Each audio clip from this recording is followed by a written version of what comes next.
kɔnɔ jamana in den fanba u yɛrɛ sɔrɔ juguya minnu kɔnɔ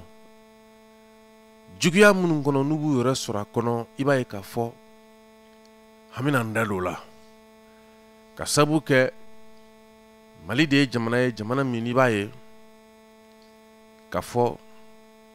san 2 o san 2 san 3 o san 3 san 5 o san 5 jamana in a bɛ firi san 10 o san 10 a bɛ kɛ pi firi de kabako jamana do jamana min do i b'a ye kuma caman u bɛ kule nka wara u bɛ kule ka min fɔ Ala de b'o dɔn u bɛ kule ka min yira Ala la Ala de b'o dɔn san kalo 12 kulekɛɲɛ kelen kule in tɛ jigin waasi wa ne ye cɛ min walima ne ye muso min n'i faɲani yɛrɛ la ka ɲaga i yɛrɛ la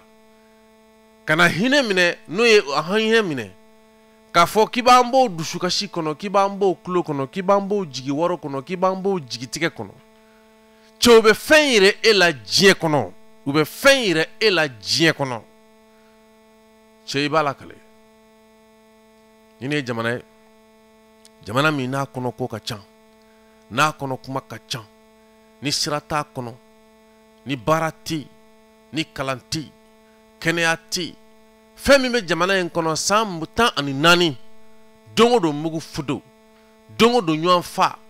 don o don dugu dɔ minɛna don o don kan cira don o don fali kɛra san 14 ɲɛma sɔrɔ la san 14 ka kɔn ni balawu ɲɛ ni jamana in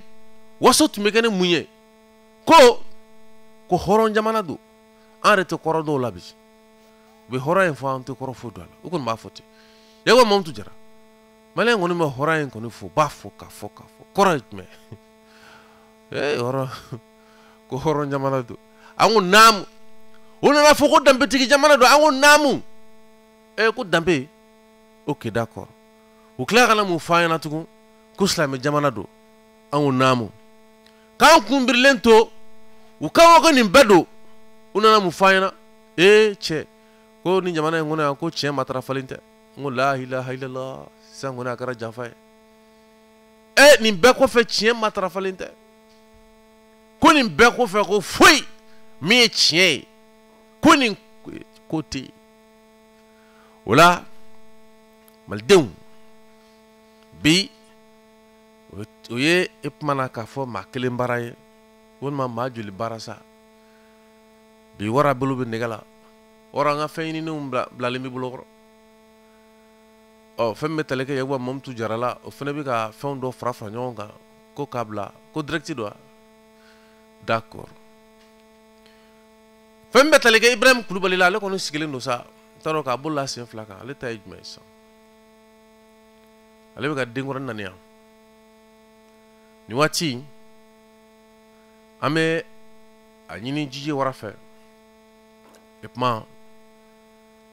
Bamakɔ san sumaya bɛ Bamakɔkaw kan ni Moribabugukaw ni Titibugukaw ni Jɔn Musabugu ni fɛn sɔn mɔgɔ bɛ k'an sɔrɔ fo Sebeni kɔrɔ sisan fo ka taa fɔ yɔrɔ jumɛn Dabilenninkaw sisan b'a sɔrɔ Dabilenni karamɔgɔkɛ sa ale bɛɛ manœuvre y'a la n'anw cɛ la ni ka cɛbaninkaw fo ye n ka musokɔrɔba bɛ cɛbani n ka musokɔrɔba kɔnɔ o la Jije Wara an ka taa Bajinɛ ka lɛfɛ kɔnɔ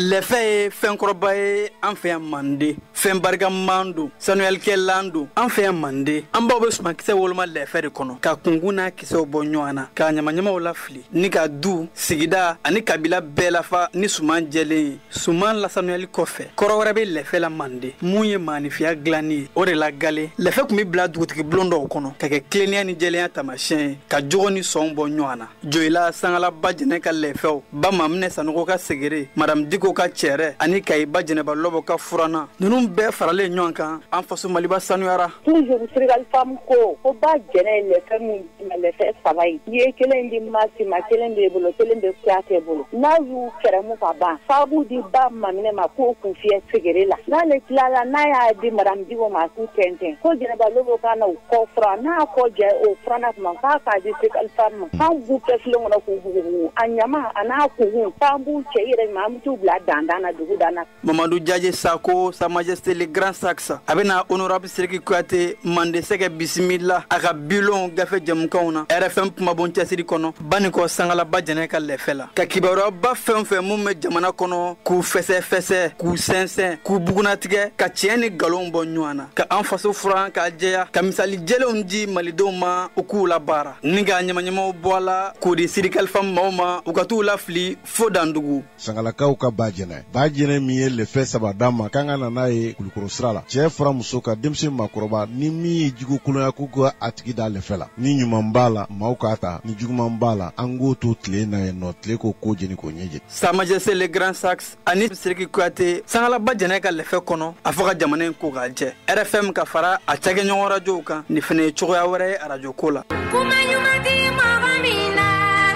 an k'o fara an juguw kan ɲalikɛ kuma di maa min na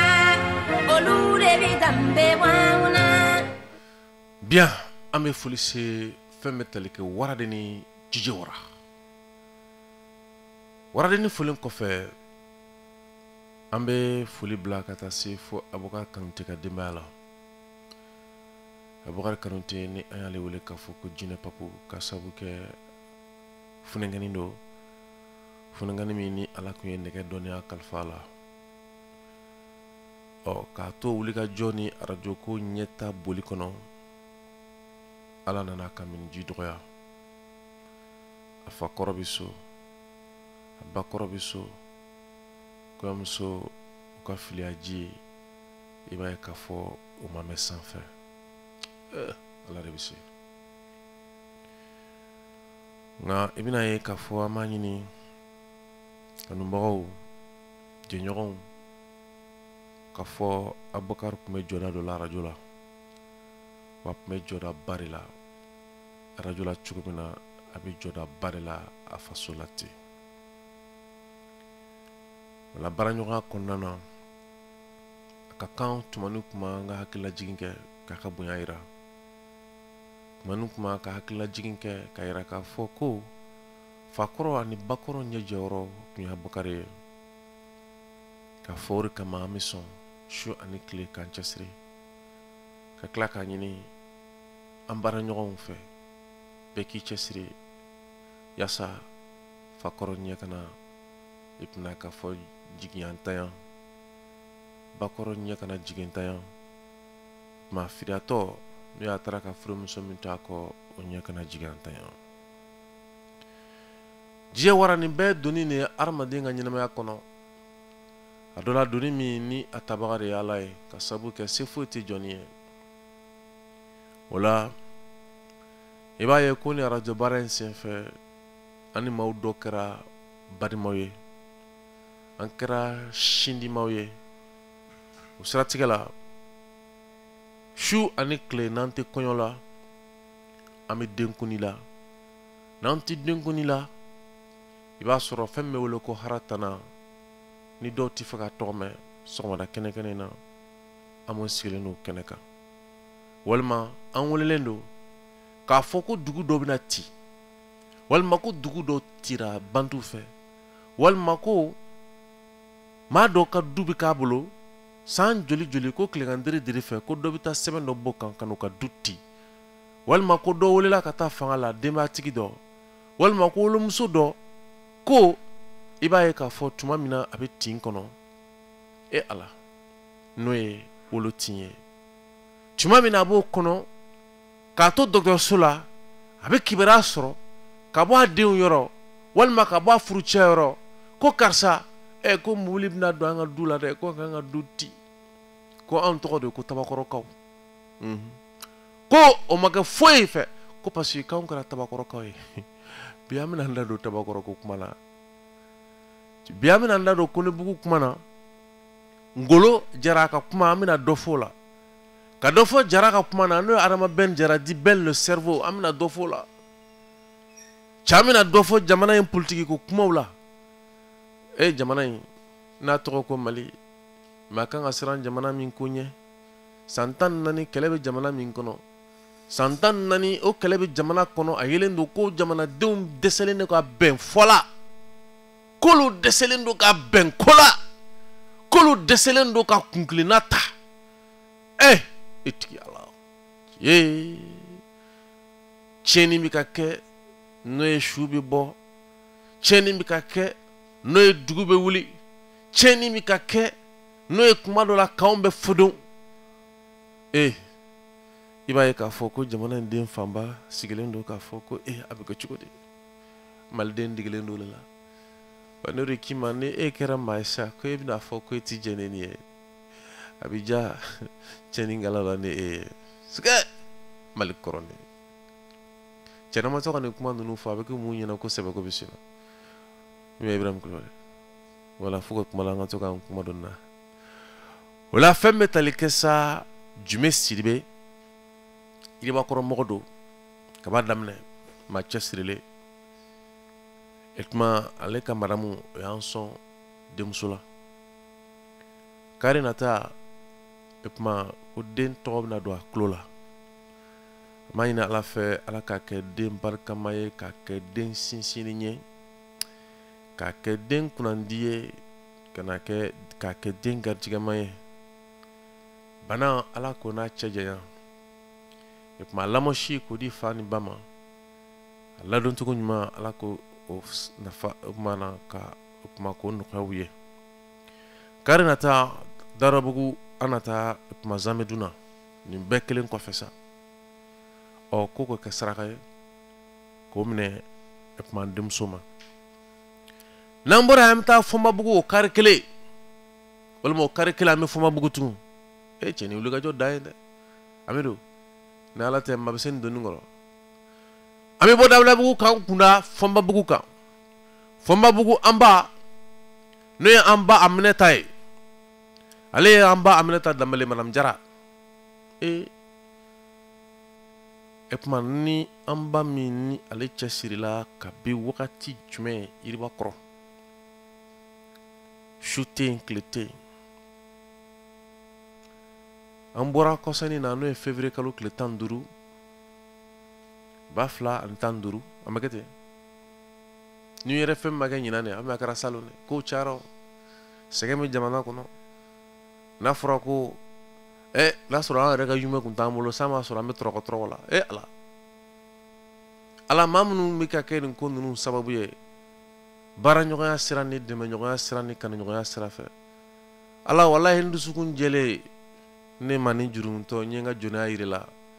k'a fɔ ala e de b'a dɔn dusukasi min b'u kan bi e de b'a dɔn ɲani min b'u kan bi e de b'a dɔn ko min b'u kan n'a bɛ k'u kɔnɔdɔ filɛ ala u ye tɔɔrɔ min ni u bɛ tali kɛ kuranko tɔɔrɔ min bɔ an kan ala tɔɔrɔ min b'u kan a mana k'a fɔ fasugu ye k'a b'u kan walahi u y'an kunna wolo ko ni ci k'aw ni ci hali n'a sɔrɔ an t'aw tɔgɔ fɔlɔ su ni tile bɛ dɔw la bawo kuran tɛ sɔrɔ la arajo bɛ se ka marché cogo di ni kuran tɛ yen kɛcogo t'a la kɛcogo foyi t'o la kuranɛ jigin t'o la bibulu kalan t'o la foyi fo kura kana kuda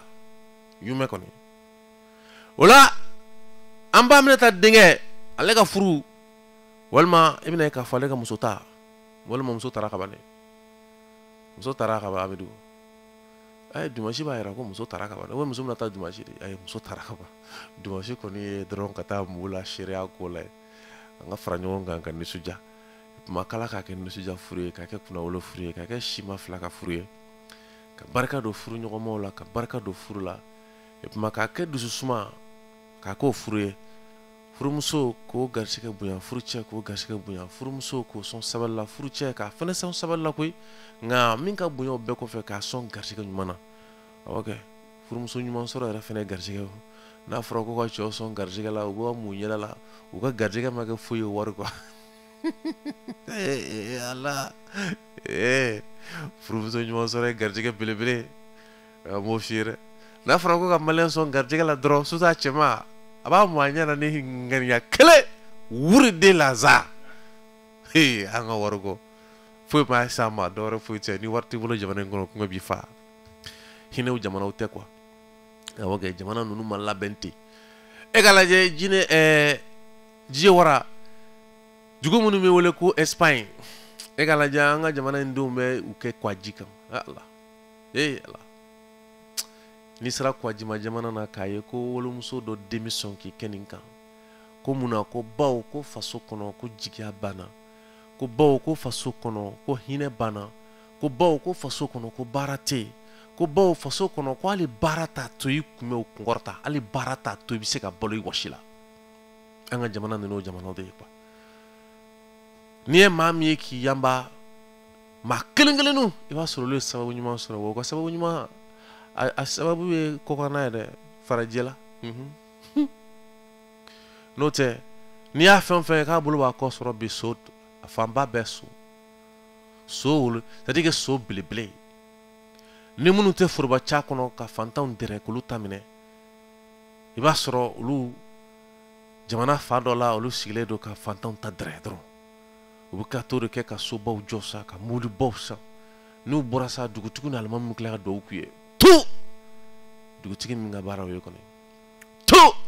almam mi nga baraw ye amini jamana ni kono to ko malish bi waran kele ni do bien wala ami mi fodron fene wuli ka jomu nu mesina ni nu be ko de komina be sindia ni badia ni baranyo ya kofo ori kama ya fo mu nyina che an se ga nyebu ta fe Allah sura ka chan ka sabu ka mi gringa jomu ni ngani chukola che na uddo ni ndari kuna iniga faso den jugiyare bi faso na folo ngana muni min kere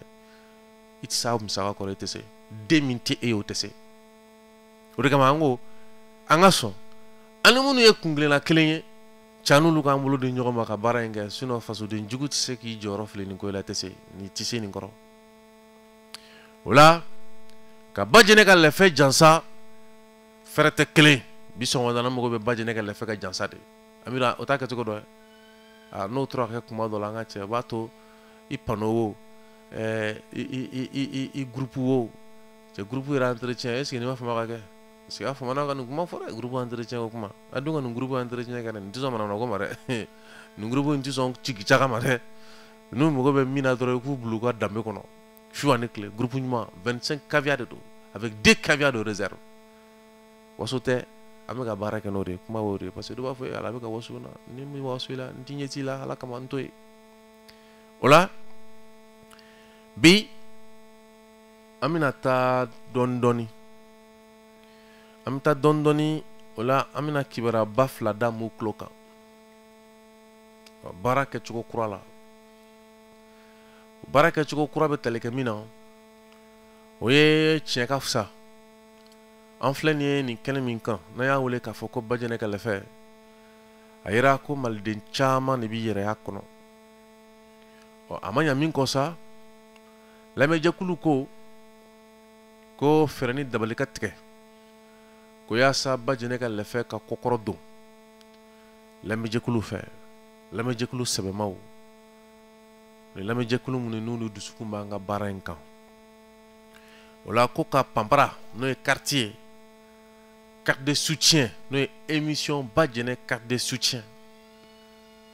amé no kara bajene ni soutien nana ogra abi divi abi rediviser schedule abi rediviser oh no ko fa no dana tika onye ko bajene ka le fait ka se ka le carte ta ferete clé ibe golili ke 79 08 36 34 ebe mali kono wo ebe mali kokan wo walma ibe femme talike mali sigi dugu wara la minte bamako walma minte kulukure kuma amo fla nyanche ni mugo bala chugomina absega sima o sugo chuchugola wala frete 79 08 36 34 o frete wala quartier koni ko ale darasi baklenye sankono amedo ni mo munu yata nakara mo kelenye nakara mo flaye et mani ansira sans barla ami ɲɔgɔnna jɛrɛ bakɛ yan ɲɔgɔnna jɛrɛ ba n'ala ka jɛ ana anda an bolo da anda ka jiw min ka min fɛn sumalenw fɛnɛ min et mana carte n'o ye pampara ye a bɛ fɔ min ma ko carte de fidélité a dɔ la ko kulubalakaw ko k'olu ɲinɛ ka na k'olu ka fɛn kɔ n t'a dɔn kulubalakaw ka fɛn ye jumɛn ye sa n t'a dɔn lɛ woro don sa wa ayi ko dɔw ko sɛ ko sɔ o la an bɛ ɲɔgɔn lajɛ bakɛ yan ka carte de fidélité d'u ma ka tila foli ni bonya ni min kan ka kɛ ko o ta ka d'u ma ka sababu kɛ u sɔnna san kelen kɔnɔ ka dɛmɛ don nin kelen kelen ma n'o ye ba jɛnɛ ka lɛfɛ carte tali ma n'o ye carte de soutien de l'émission ba jɛnɛ ka lɛfɛ ko 1000 don fɛrɛ tɛ o ye 79 08 36 34 o la sigi kɛra ka hakili jagabɔ kɛ yiriba kɔrɔ faut que ça change dugutigi bulon o ye ko ɲina ka kɛ ni kongo lakanani o ni kongo matarafali fo ka taa se i bɛna ye k'a fɔ an ka jamana kɔnɔ yiri ko yɛrɛ ka kanu don mɔgɔw la ko an bɛɛ lajɛlen n'o ye an lamɛnjɛkulu ye ko bɛɛ lajɛlen ka dɛmɛ kɛ yaasa yiri fila kelen fo fila fo saba fo naani fo duuru o ka turu i kelen tɔgɔ la o yiri turu o bolodalen don kalo tile 3 a bɛ bɛn karidonya ma Zancɛbugu kɛnɛ ɲinina kɛnɛ min kan n'an bɛna taa yiri ninnu turu ye ko a ɲininen don lamɛnjɛkulu bɛɛ lajɛlen fɛ bɛɛ ka weleli kɛ nin fɛrɛtɛ la kabi sisan n'o ye 79 08 36 34 n'o ye 79 dɔkolo ani 8 n'an b'a fɔ ko fu ani 8 60 ani 36 34 e tuma ko a ɲininen don ni hakilina fila min talen filɛ nin an fɛ ko lamɛnjɛkulu k'i wakili don a la an ka sɔn ka bɔ daw la kumaw la k'o lawaleya o la ni yiri turuba min n'a bolo dalen don an fɛ ni wulikajɔw bɛna kɛ n'an bɛna kibaruyaw cari diɲɛ wɛrɛw senfɛ n'ala ka jɛ an bɛ sɔn ka na sɔgɔmada fɛ émission in caya pour que kibaruya ka cari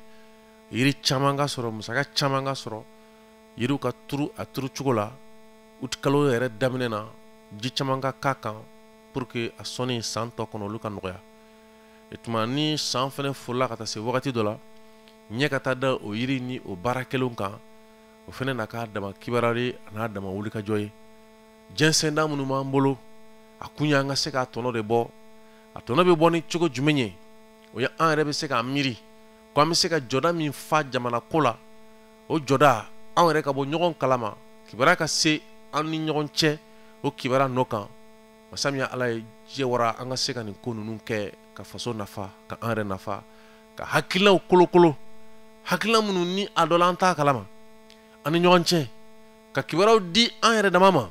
o ni k'an yɛrɛ dama kɛ maa ye minnu bɛ se k'u ka sigida u ka a koɲa dɔn maîtriser son environnement connaître son environnement o de b'an ka jɛya jɛ o la semaine de a bɛ fɔ min ma ko semaine de quinzaine de l'environnement hukumu kɔnɔ wulikajɔw kɛra ka se maaw ma maa minnu ni olu ka hakilinaw nɔ kan an bɛ se ka jigiya k'a fɔ ko caman ka se ka sabati o la wara e bɛ sira d'a ma quinzaine de l'environnement hukumu kɔnɔna na kibaruya minnu sɔrɔla ayiwa an ka jɛ ka dɔ lamɛn o la. association min bɛ wele ko Mali propre o jɛkulu in ka wulikajɔ fanba ɲɛsinnen don Mali sanuyaliko ma o de y'a kɛ n'u ka slogan yɛrɛ ye ko Mali propre mɔkɔnba. association Mali propre u ye sigi ka baro kɛ ka bɛn nin tɛnɛ ma juin kalo tile 9 u ka nin sigi mɛn hukumu mun kɔnɔ o de ye quinzaine de l'environnement ye dɔgɔkun fila baara min ɲɛsinnen don sigida koɲɛw ma. Mali propre ye olu ka kɔnba ye nka u y'a yira k'a fɔ u kelen tɛ se ka kɔnba in kɛ f'u ka maa ɲini ka fara u yɛrɛ kan. diɲɛ bɛ yɔrɔ min na bi manani ani bitɔnin kolonw fɛn min bɛ wele nazarakan na ko plastikiw olu kɛn bɛ ɲama mun ye an bolo bi o bɛ se ka kɛlɛ cogoya min na. ni baro in kɔni kɛra falenfaleli ye dɔw y'a kɛ ko ka ɲama in cɛ ka t'u fili fɔ dugu dan na dɔw yɛrɛ fana y'a yira k'a fɔ ɲama ninnu bɛ se ka bamayɛlɛma k'a kɛ magoɲɛfɛn wɛrɛw ye. a bɛɛ lajɛlen ka laɲini ye dugu in bɛ se ka kɛ dugu sanuma ye cogoya min na. association Mali propre u ka ɲɛmaaba an k'ale yɛrɛ ka kumakanw lamɛn. C'est Madame Doucouré Aïssatou. Tout d'abord, an bɛ ministre fo vraiment emploi du temps chargé de cogo a bol la kana anga conférence présidée ambe comité d'organisation be fo ambe mo bora kana assister conférence la ambe fo en alina e jumé au fait bibibi ni ay ayata sachet plastique parce que amba yi bamako yorobe ni bora yorobe ibe mi o plastique donc oriake ayu temta amena kumaka parce que aujourd'hui ni ay kololo chama be ka soro bana chama be c'est à cause des sachets plastiques. Donc, il y a qu'à lutter contre les sachets plastiques et pour cela, il faut une sensibilisation de la population. Il faut une prise de conscience de la population. Donc, les sachets plastiques, c'est pas bon, ça nuit à notre santé et ça nous crée toutes sortes de maladies.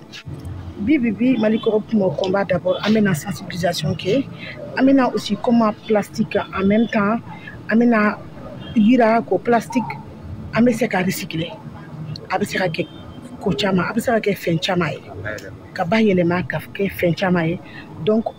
à katakale nyanfe on va aussi pourquoi pas ne pas interdire le plastique au Mali. C'est interdit appliquer les lois qui sont là et vraiment chercher des sachets dégradables pour lutter contre le sachet plastique. Aujourd'hui Amseka fo association Mali propre et ça a créé à Amame mais ani gouvernement ambaka mbolo du ñoro ka baraki ka population sensibilisée ka prise de conscience ou ke ani aussi partenaire dugu saniyali ko o ye bɛɛ lajɛlen kungo ye nga a fanba talen bɛ k'a di maa min ma n'o ye an ka minisiri mun ka baaraw ɲɛsinen no sigida koɲɛw ɲɛnɛbɔli ma sigiga bɔri ma fɔ a yɛrɛ kɔ a sera kɛnɛ kan k'a ka lasew kɛ. Ayiwa tout d'abord nga foli bɛ bɛɛ lajɛlen association Mali pour mon combat commission d'organisation de la quinzaine nga foli bɛ bɛɛ lajɛlen na opération mɔgɔw yɛrɛ effectivement bi ye quinzaine activité dɔ ye n'o bɛ ta quinzaine édition 26 na donc an nana sɔgɔmada in na ka n'u ka cérémonie kɛ donc u ka comme ɲinan ta 5 juin thème bɛ combattre la pollution plastique bɛɛ b'a dɔn bi k'a fɔ ko manani kɔlɔlɔ ye mun ye an ka dugukolo kan manani kɛlen bɛ ka dankari lase an ka jiw ma an ka kungo kɔnɔnaw ma hali an ka baganw n'an yɛrɛ ka kɛnɛya yɛrɛ la donc an nana bi ka na o baara ninnu kɛ pour que ka mɔgɔw sensibiliser ka f'u ɲɛna manani kɔlɔlɔ ye mun ye a ka se k'a faamuya k'a fɔ ko manani ma ɲi mɔgɔw ma donc n bɛ association Mali propre mon combat fo ka don o don wuli ka jɔ la vraiment u b'an dɛmɛ kosɛbɛ an ka baara la parce que n'i y'a ye u bɛ ka sensibilisation kɛ u ka kumaw bɛ ka taga yɔrɔw la donc mɔgɔw bɛ ka conscience sɔrɔ dɔɔni dɔɔni conférence in kɔfɛ laɲini min bɛ ne fɛ o de ye hali bi maliyɛnw an ka wuli k'an jɔ parce que assainissement ni environnement baara tɛ département dɔrɔn ye bɛɛ de jɔyɔrɔ b'a la ni an b'an ka sigida lakana bɛɛ de kungo don donc an ka wuli k'an jɔ ani an ka saniya n'an b'o sabati fana o ye bɛɛ de kungo ye parce que bɛɛ b'a dɔn bi k'a fɔ an ka sigida kɔlɔlɔ caman b'a kɔnɔna na bi tɔɔrɔ caman b'a kɔnɔna na donc n'an jɛra k'an bolo di ɲɔgɔn ma ka se ka fɛn dɔw caman kɛlɛ walasa mɔgɔw ka walew falen ka tagabolow falen a ka ca Ala fɛ an ka sigida bɛ se ka lakana o cogoya la. Association Mali propre ani maliden bɛɛ lajɛlen u ka welewele kɛra mun ye ko bɛɛ lajɛlen k'i taabolo falen ka ɲɛsin sigida sanuyaliko ma n'an b'o wele nazarakan na ko changement de comportement. Maintenant, association Mali propre ka foli se a présenter fo ka taa se a tɔnden cɛman musoman a kelen-kelen bɛɛ lajɛlen ma ka minisiri yɛrɛ fɛnɛ fo a ye kuma min fɔ n'o ye k'a fɔ kɛnɛya ko ni sigida ko ɲɛw ko maa kelen ka ko tɛ tiɲɛ don a bɛ se ka kalifa mɔgɔ dɔ la jamana fɛ nka fɛn min don bɛɛ de bɛ jini yɔrɔ fili a la ka sabu kɛ nɔgɔ ale kɔlɔlɔ a tɛ maa to yen dɛ kana siga la fiyewu sigida n'a tanaw la kari la a tɛ maa si to yen kana siga la n'an sɔnna k'an sigi k'a fɔ ko an tɛna ɲɔgɔn bolo minɛ ka se ka baaraw kɛ min b'a to n'an ka sigidaw bɛ se ka lakana ka sigidaw lasaniya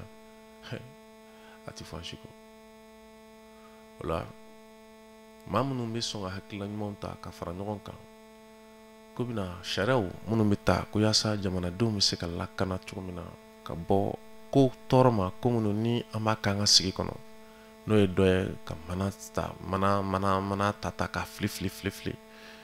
baganw b'a dun bisa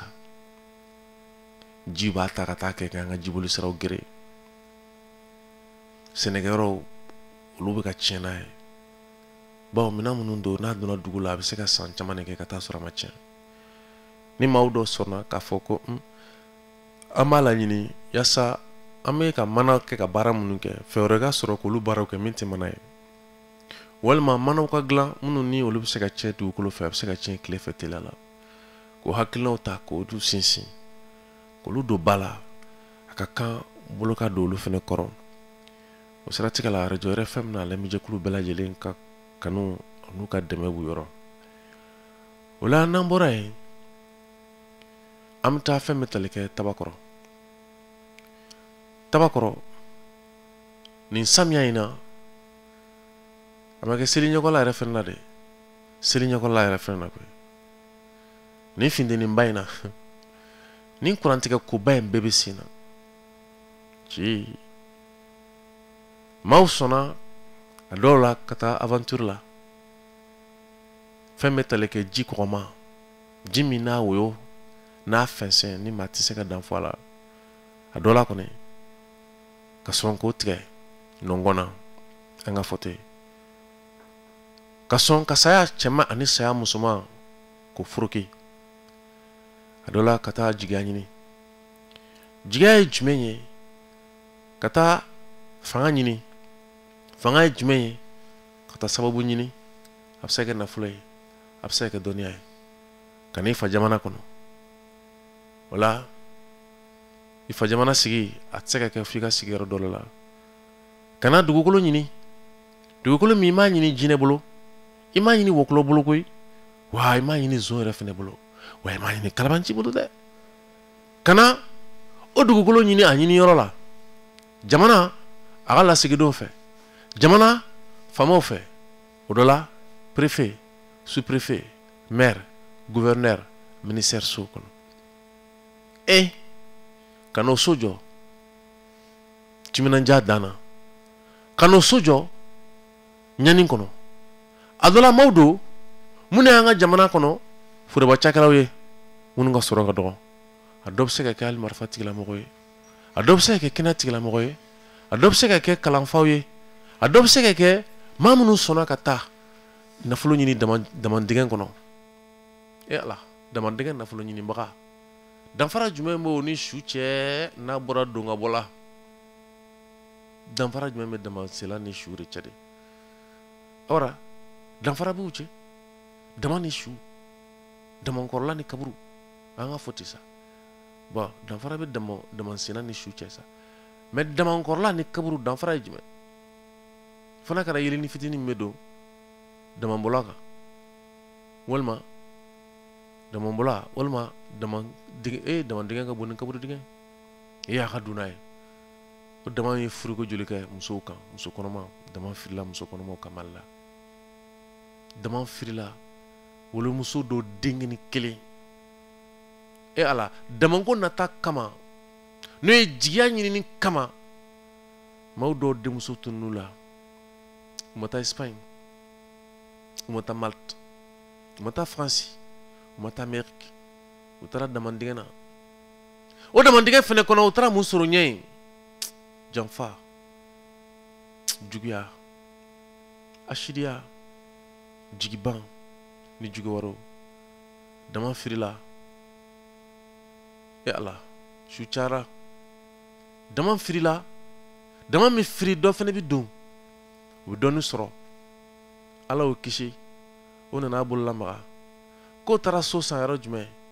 walima k'o ye so sɔrɔ yɔrɔ jumɛn ko tabakɔrɔ jɔn bolo ko dɔw la ko maire walima préfet walima ko sous-préfet ala o soni nana jɔ maɲumatɔ ko la san 1 san 5 san 10 san 15 san 20 luwanze banna an nana mun ye ne tigi ala ko sɛbɛn nana di ka taa sɔrɔ i bɔlen don ka taa i ka baarakɛyɔrɔ la bakɔrɔnin dalen bɛ so kɔnɔ wallahi o bɛ ka nisɔndiya n'a denkɛ ka baara kelen ou bien a denmuso ka baara kelen k'olu bɔra luwanse la k'olu lafiyara k'a ni lafiyara n dalen don n'a ka tension n'a ka diabète ye sa n b'a fɔ ko muso kɔrɔnin kɔni mais fa kɔrɔnin dalen don n'a ka diabète n'a ka tension ye ala walima mamuso kɔrɔnin o n'a ka senkuturuba dimi min ɲɔgɔn na doni girin kelen don ka kɔ giriya ko kɔdimi ko bɛ k'o furakɛ a ma se yan'a dimi ka tɛmɛ a tɛ furakɛ wallahi doni de b'a kan doni tɛ wuli bilen i ni kɔdimi bɛ taa o yɛrɛ bɛn n'o ma sa o min ma bɛn a ma ale mɔdɛnin kelen ka du jɔlen k'o ban ala n'a yɛrɛ b'a sigi kuma dɔ la soju la ka ala tanu ka ala barika da ka yira ala la k'a fɔ ko e de sɔnna e ye masa sanuma ka ni nɔgɔya an ye k'an kundugɔrɔ sɔrɔ tuma min na o mɔdɛnin bɛ baarakɛyɔrɔ la ko sɛbɛn nalen di ko mun sɛbɛn ko a ka du cili sɛbɛn wara ne mana miiri ko nin tɛ maliden hinɛ ne mana miiri ko nin ye Mali kɔnɔ don o don ko ye c'est à dire que c'est le quotidien ka miiri ko jamanadenw t'a dɔn ko ye kojugu ye walima ko o ko yɛrɛ bɛ jamana kɔnɔ denw bolo comme si c'est normal u b'a fɔ ko ye ko ye min kan ka kɛ quoi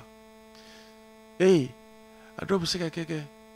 mais k'o k'an yɛrɛ ka taabolo ye an bɛna n da don kibabu la i bɛna ye o quoi i bɛna ye k'a fɔ ko an ka taabolo don quoi Yakuba Mamutu Jara ko anw hinɛ tɛ ɲɔgɔn minɛ ko anw t'an miiri nin na ko cɛ na mɛ misi na Mali sigi ma nɔgɔn dɛ o ye kana filɛ k'an bɛ nin bɛɛ ɲɛni kɔnɔ dɛ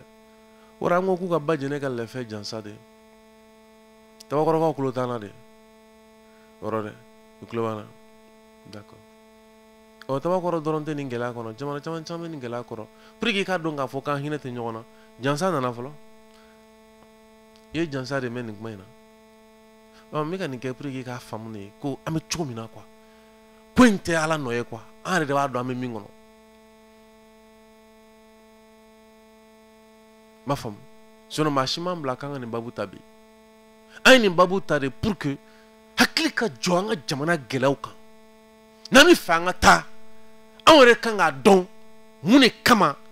c'est à dire que an bɛ taa yɔrɔ jumɛn n'an balilen don ka taa an kan k'a dɔn mun de bɛ k'an bali ka taa ni arajo ba ninnu bɛ d'an ma k'an ka se k'o kibaruyaw de jɛnsɛn hakililaw ka ɲɔgɔn sɔrɔ baara ka se ka kɛ faso kɔnɔ o la an ko jansa bɛ kɛ fɛrɛ tɛ min na o de ye 79 08 36 34 79 08 36 34 o dɔ la a bɛ ye k'a fɔ ko Demba Dukure ale ye foli bila ka na Demba Dukure hali ni m'an fo an b'an ta in na an ko de salut honorable nous sommes à l'écoute de Badjene Kalefɛ ko Badjene Kalefɛ dɛmɛ carte fɛnɛ n'o ye carte de soutien à l'émission Badjene Kalefɛ ko ye 1000 san kɔnɔ siɲɛ kelen ni san forila maa minnu y'a ta wele bɛ bila a bɛɛ lajɛlen ma wa carte de fidélité bɛna d'u ma ni bonya ye o senfɛ fɛnɛ an n'an bolo don an da a kun ye an ka lamɛnjɛkuluw ka gɛrɛ ɲɔgɔn na a kun ye baara min kalifalen don an na mɔgɔ kelen tɛ se quoi a kun ye ko bɛɛ k'i bolo jɔyɔrɔ dɔ la e k'a lajɛ pour que nin kile kelen ka kɛ sɔngɔ ye na kamalenkɔrɔ joli an ka daminɛ Ibrahim Kulubali la kana Yakuba Mamutu Jara Jije Wara ka fara Honorable Sidiki Kuyate kan nin wagati Sa Majesté le Grand Saxe sigilen don salon kɔnɔ k'a lajɛ ni nɛgɛ suru ka jigin ni nɛgɛ suru ma Jije Wara mixeur kura b'o bolo o kɔni bɛ k'o fili yɔrɔ di Jije ninnu ye mixeur sɔrɔ kɔni olu ye mixeur cɛ kɔni kɔɲɔmuso ni kɔɲɔkɛ cɛ n m'a fɔ dɛ n baw kana na taa n kulo sama n ma fɛn fɔ dɛ ka fisa kelen tɛ kɔrɔ da la dɛ bon o kɔni ka di mais comme an ka kɛ ten continue tubabu fɔ k'a y'a dilan n b'a fɔ k'o de fɔ ala wa i b'a sɔrɔ jugula mɔgɔ dɔ bɛ k'a fɔ ko n y'a dilan n ye mun dilan Jije Wara o la fɛn bɛ tali kɛ o tabakɔrɔ sigi la k'a ye k'a fɔ an bɛ nin kɔnɔ quoi an bɛ hakililajigin kɛ nin ko ninnu na sanga ni waati bɛɛ yaasa jamana marabagaw jamana bɛ maa minnu bolo et puis na an bɛna lajɛ an k'an da don e k'a lajɛ kuma minnu bɛna fɔ an k'an da don a ko la k'a lajɛ kɔfɛ an bɛna tɛrɛmɛli min kɛ an k'o d'a kan. Président i ɲankuma an ba aw yɛrɛ ni ɲankuma i bɛ se k'i tɔgɔ ni jamu fɔ an ɲɛna. Ne Isiaka ka Bengali ye ne ye yan nɔ Tabakɔrɔ association minnu farala ɲɔgɔn kan ne ye o président ye. Ayiwa an ɲɛ b'a la k'a fɔ bi Tabakɔrɔkaw bɔlen don a sababu ye jumɛn ye barisa an b'a mɛn kuma bɛɛ k'a fɔ ko so bɛ na ci a tɛ ci so bɛ na ci a tɛ ci maaw bɛ bɔ zen ta boli ye jumɛn de don. Bon n'i ye an ye mɔgɔw wele bi wulada in na laɲini fanba bɛɛ de ye a kun belebeleba bɛɛ de ye ka information di mɔgɔw ma situation bɛ étape min na nin wagati in na parce que an ka démarches bɛɛ lajɛlen kɔfɛ an nana ye u ye cabinet d'huissier dɔ saisi min bɛ ka na papier di mɔgɔw ma u ka so kɔnɔ k'a fɔ k'u ka bɔ k'u bɛna yɔrɔ ci. jɔnw saisi. OMH office malien de l'habitat. Donc, vous pouvez aller voir l'office malien de l'habitat qui a marié. Donc, papier inga, c'est vrai no, aïrale no kafoko ministre de l'urbanisme ba kalama no Imran Touré. Donc, moko kabo, ku moko sele okaro maku binu karochi. Donc, okoso ango moko kana. Kuna foli mimbe no. Amesika information di moko makola. Wal sako kana na dégénérer. Jamana be pocham na ni wakati na ambela jene ba kalama. Parce que papier dilan nous démarrons talen qu'on fait dugu kono papier dilan nous chama mena obe papier di en musoni ande o de madu kono bon ni tara fa musoni dewu nyene ga foko dubi na chi a kuma kacha voilà seligne ko la o papier di damene musoni demsenu wilila papier dilan nous no fait on re ni ko to la ni pochona abiseka ke kololoy il faut que anga mo fara ni information di mo ma yo aw sigi cogo de manya ube mun. Bon, quoi in te sigi cogo ko ye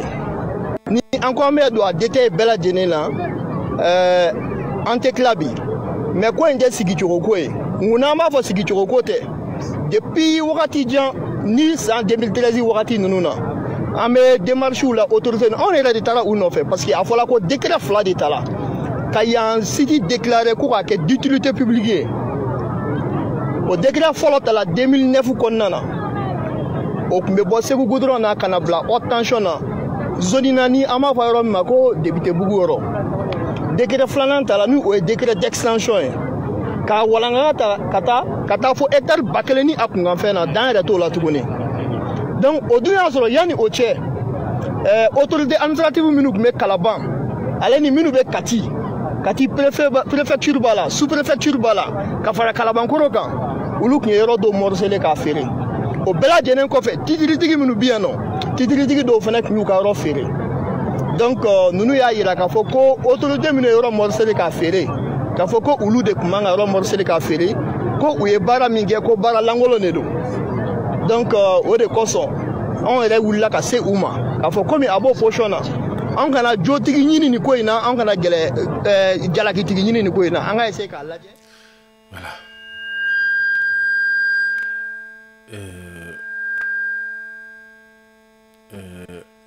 Wow. Nini jamana in ko gɛlɛya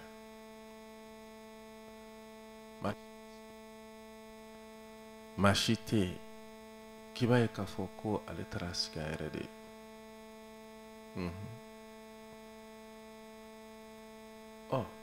bɔkɔrɔkaw yɛrɛ wagati koron kama an tɛna se ka nin kumakan bɛɛ latɛmɛ nka i b'a ye k'a fɔ ko olu yɛrɛ mago bɛ min na o ye nin ko in ka ban ko a mana ban ɲɔgɔn ma a yɛrɛ ko min ka laɲini don n'o ye yɔrɔ ciko ye ko office malien de l'habitat o tɛ cakɛda min sigilen don malidenw ka sigiyɔrɔ ko duko o koɲɛw bɔli le kama k'o kɛ du cibaga ye o bɛ se ka faamu n'a yɛrɛ k'a fɔ ko du don minnu jɔra ten nka nin du ninnu ka kɛɲɛ ni sera min sɔrɔla an fɛ a bɛɛ sɔrɔla ko ka sabu kɛ fangabonda dɔ de ye sɛbɛn u ye sɛbɛn sɔrɔ ka bɔ fangabonda dɔ de la quoi kuma de bɛ yen o fangabonda tɔɔrɔ t'o kan a dɔ la o fangabonda maa min y'o kɛ yɛrɛ o tɛ yen o baarakɛyɔrɔ kelen na bi nka jamana ka danaya dara min kan ko o bila yen ni aw ye sɛbɛn sɔrɔ bolo aw minnu sɔnna ka taa jamana ka danaya nɔ kan ka sɛbɛn sɔrɔ o fangabonda tigilamɔgɔ bolo o ni tɔɔrɔ tɛ yen o ye wari minɛ k'o bila jamana ka wagane kɔnɔ dɛ jamana y'o wari ta nin du ba yiri ka ɲi a mana kɛ ko n'a sɔrɔ a sɔrɔli sira fɛ k'u ye 1,000 de sara cɛ a ye dɔɔnin bɔ o dun ye min sɔrɔ a ka caw ye n'a ma ɲɛ k'i y'a sɔrɔ kɔni i bɛ min sɔrɔ ka sara o ka caw ye o wari sɔrɔla k'o bila jamana ka wande kɔnɔ kabako ye min ye min ni aw ye tɛmɛn'o fɛ jamana ka danaya sira fɛ ka nin yɔrɔ ninnu sɔrɔ bi o tɛ tɔɔrɔ kɔnɔ jamana t'o ɲininka foyi t'i b'o la bon n'o ma ɲininka o ma tɔɔrɔ sɔrɔ jamana m'o ɲininka o b'a yira ko ye baara min kɛ ko waleyajugu de tɛ kɛ ou bien ne y'a faamu a ma waleyajugu kɛ minnu ye waleyajugu in walima waleyajugu ma kɛ waleya min kɛra minnu y'a bénéficier olu ka tɔɔrɔ ye bɔra min kuma bɛ yiri o olu bɛna mun tɔɔrɔ sɔrɔ su ani tile a ye wuli ka bɔ yen yɔrɔ bɛna ti su ani tile a ye wuli ka bɔ yen yɔrɔ bɛna ti ala a bɛ maaw bana sa cɛ a bɛ adamaden terroriser mais ɲɛ ka sɔrɔ a la san joli joli ɲɛ tɛ ka sɔrɔ nin na e kuma a bɛna ti jɔn de ye walima minnu bɛ tabakɔrɔ bi malidenw de tɛ ou bien office parce que a fɔra ko office malien de l'habitat peut-être an bɛna taa ɲininkali kɛ minnu sigilen don tabakɔrɔ ni maliyɛnw ta tɛ ni maliyɛnw t'aw ye ayiwa office mɔgɔ bɛ maliyɛnw ka o b'a fɔ cogo di office mɔgɔ bɛ maliyɛnw minnu kɛ ka ko soko la dɛ office min don kɔni a ko office malien de l'habitat a yɛrɛ de ko tɛ dɛ an bɛna ɲininkali kɛ maliyɛnw minnu sigilen don yɔrɔ in na ni maliyɛnw don ni maliyɛnw tɛ an bɛna s'u ma o maintenant an ye kibaruya min sɔrɔ n'o ma an lafiya hey e ko Mamutu an ye kibaruya min sɔrɔ n'o m'an lafiya fiyewu o de ye kibaruya bɔra je crois fanga bondaw la ko yɔrɔ tiliko bɔra a ma ça veut dire que yɔrɔ tiliko kuma min bɛ ka fɔ urimɛri kun tɛ ayi bɔlɔlɔ kuma kun tɛ o b'a yira ko tiɲɛ min fɔra ko siga t'a rɔ oui siga t'a la o dalilu fɔlɔ ye min ye ko issue de taara ni sɛbɛn ye siga t'a la o dalilu filanan ye mun ye fan si fɛ a ma fɔ ko non ko yɔrɔ ciliko tɛ tiɲɛ donc o b'a yira k'a fɔ ko yɔrɔ ciliko in bili haki don a don na nin don in ne ma fili kari jan tɛmɛnen tabakɔrɔkaw bɔra cɛ ni muso denmisɛn ni makɔrɔbaw k'u ka kɔɲɔw to yen k'u ka dumuni to yen musow ma taa sumuna o don dɛ u ye sumun jala fili ilaha illallah min filɛ ka cɛsiri jala ta u n'u cɛw ka bɔ k'a fɔ ko nin kuma min filɛ nin ye sisan ko nin ye masiba kuma ye dɛ ko bɛna a yira jamana ɲɛmɔgɔw la ko nin ye masiba kuma de ye bɔnɛ kuma de ye ko nin ye tiɲɛni kuma ye a dɔ la ja ko yanni baara yɛrɛ ka taa yɔrɔ jan sifinnakaw ka ɲɛmɔgɔ min b'a ko ɲɛma ko k'u minɛna ka taa kɔfɛ ko tila ka bila tugun an na min bɛ fangaw da ko baara in bɔra a ma fɔlɔ samiya de kama samiya cɛ de kuma jugu yɛrɛ samiya donc hali bi a ciriko bɛ sen na mais office malien de l'état office malien de l'habitat a fɔra ten nin ma fili mais ça veut dire que ma se ka faamu quoi ne ma se ka faamu quoi parce que an tɛ se ka to tan quoi o office ye jamana ka marabolo dɔ ye c'est à dire que jamana ka baarakɛyɔrɔ dɔ don minnu ye sɛbɛn di tabakɔrɔkaw ma o fana ye jamana ka baarakɛmɔgɔw dɔ de o de danaya kama maaw sera u ma ka da u la ka sɛbɛn sɔrɔ u bolo ko n'o ci comme si n'a fɔ e ye maa dɔ de ye c'est comme si i b'a fɔ ko i ye namaratɔ ko dɔ de kɛ i b'a fɔ k'e de ye yɔrɔ morcelé k'i sigi a la i yɛrɛ ye quoi mais k'an ka to ten k'o kuma kana kɛ ko n'o kuma kɛra k'o ye ka futini don jamana kɔnɔ ye quoi ka taa maa du ba joli ko ba naani a n'a kunkanfɛn maa ba joli de b'o sɔrɔ kɔnɔ ka taa olu ka dugu ci kuma f'u ye o tɛ masiba kuma ye fo min bɛ k'a fɔ ko munna an tɛ bɔ nin kɔnɔ an tɛ bɔ a kɔnɔ ko munna an tɛ bɔ a kɔnɔ o ɲininkali kun ye jumɛn ye munna tuma bɛɛ sɛbɛn min sɔrɔ ka bɔ fanga bonda dɔ la tuma bɛɛ i ka sɛbɛn sɔrɔlen kɔfɛ bɔnɛ bɛ suri kan e ba ma si k'o kɔnɔ an bɛna si k'o de kɔnɔ an tɛ bɔ o kɔnɔ e ko amina o an bɛna tabakɔrɔkaw ɲininka n'a sɔrɔ u ye maliyɛnw ye quoi parce que an t'a dɔn dɛ on ne sait pas ne kɔni b'a dɔn Amidou Samake bɛ yen Amidou Samake les Samake sont des Maliens dɛ Amidou Samake bɛ yen o président ko Isaka Bengali Bengali Isaka Bengali ni Isaka kɔni yo Bengali kɔni yo bolo no fana bolo no Malien fɛ walima mɔgɔ t'a dɔn dɛ n'a sɔrɔ ko français do n'u kɛlen do ka na Malien jamu ni Malien tɔgɔ dɔw la n t'a dɔn an bɛ taa ɲininkali kɛ sinon office min kɔni dalen do ko ka sogo di Malien ma o office ka taa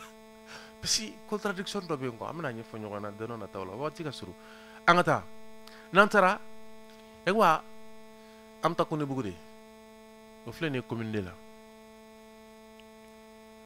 cɛ an bɛ taa Konebugu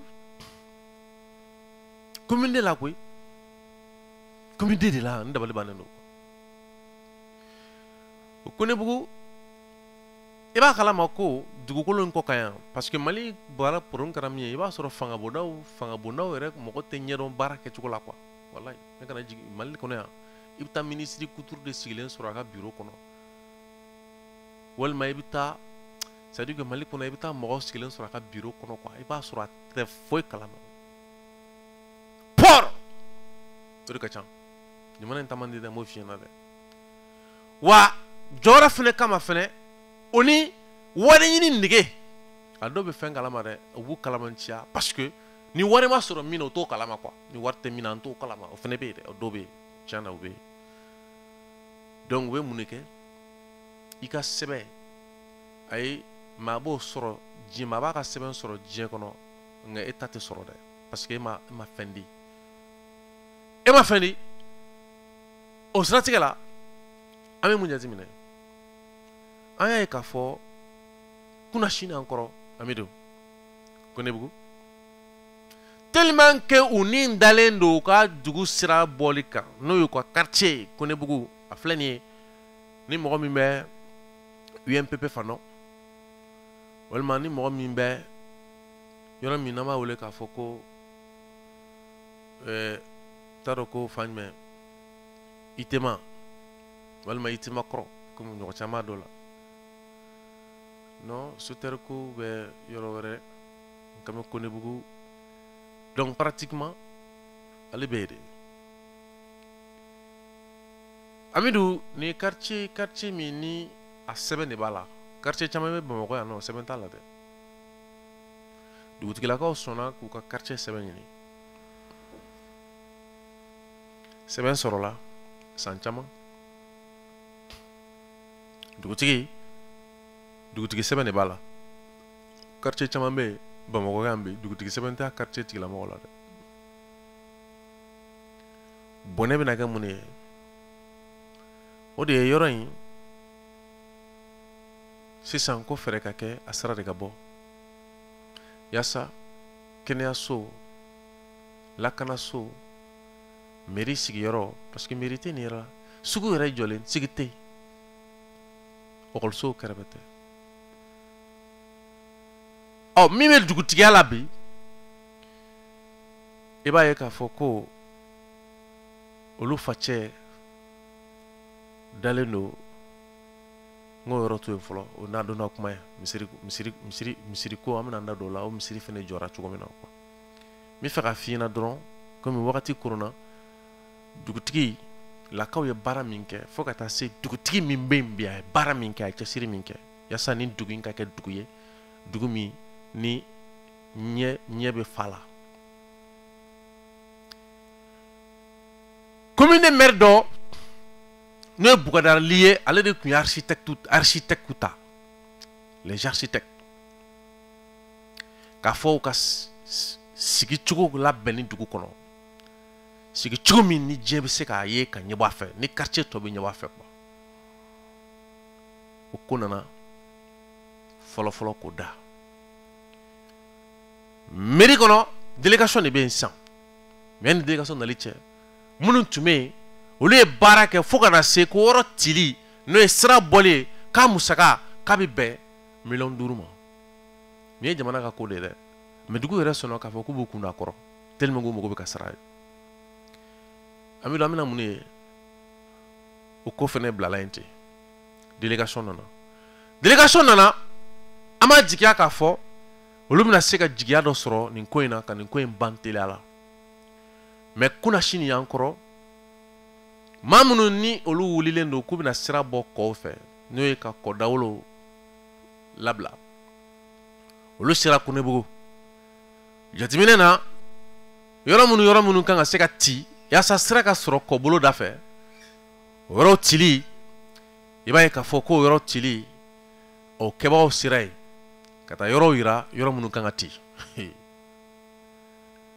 ɔ dugumɔgɔw yɛrɛ nisɔndiyara sa fo wele bilala ko mɔgɔw ka taa ɲɔgɔn sɔrɔ dugutigi fɛ yen wa lamɛn dɛ walahi mɔgɔw bɛ ka nisɔndiya u ka yɔrɔ cili la ko parce que ko mɔgɔw bɛ sira la quoi komi si n'a fɔ sigi bɛ se ka ja komi n'a fɔ sigi adamadenw bɛ se ka wuruki ne y'o ka développer sira kɔ quoi parce que tellement que an ka jamana kɔnɔ yan quoi philosophie tɛ ko la quoi miirina t'a la quoi ko bɛ yen ten dɔrɔn tɔw b'a kɛ an yɛrɛ b'a kɛ ni min ma se ka kɛ dɔrɔn o ma se ka kɛ parce que tɔw t'a la ni ko caman y'an fɛ yan nɔ ko caman wulikajɔ jɔra a wulikajɔ jɔra parce que ko tɔw taara tɔw tɛ an fɛ ni tɔw tɛ an fɛ fɔlɔ ko foyer amélioré n'i y'a mɛn ko foyer amélioré dɔrɔn tɔw de nana f'u ye an ka maaya bɛ ten de ni tɔw y'a bila a banna ye tɔw mana bila yɔrɔ min na a banna a dɔn ni tɔw mana ka wari d'a ma k'an ka yiri turu ko k'an ka kungo lakana k'a bɛ se k'an ka sigi ja an bolo an t'a kɛ foyi t'a to n'an m'a kɛ an ni wulilen filɛ tilegandere dere fɛ k'an bɛ tɔw ka taabolo jugu kɛlɛli la tɔw yɛrɛ m'a dɔn k'an bɛ taabolo ɲuman b'an fɛ yan kɔ sira bɔli olu mɔgɔw sera dugu kɔnɔ dugumɔgɔw nisɔndiyara bɛɛ ye tabali gosi kunna sini an kɔrɔ dɛ ka taa dugutigi fɛ yen ko ne taare mais jigi wari ni jigi ban na kɛ yɔrɔ jumɛn o ye ɲininkali kɛ k'a bɛ kɛ wagati jumɛn imagine an bɛ samiya de la dɛ nka u labɛnnen don kɔ sira kɔ yɛrɛ dawolo sira ka bɔ ni samiya in na lakana bɛ min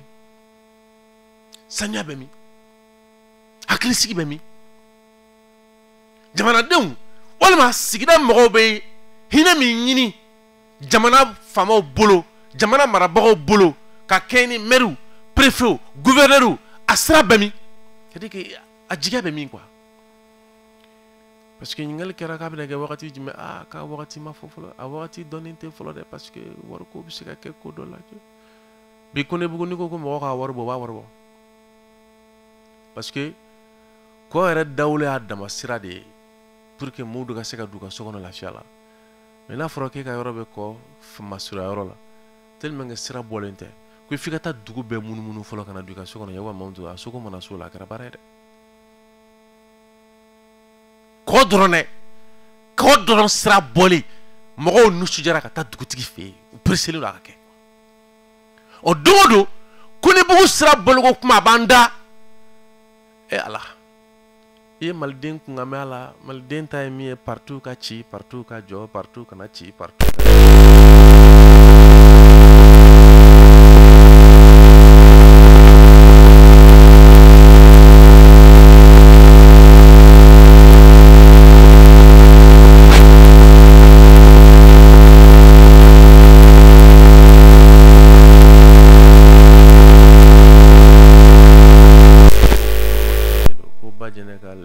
Fabi Jansa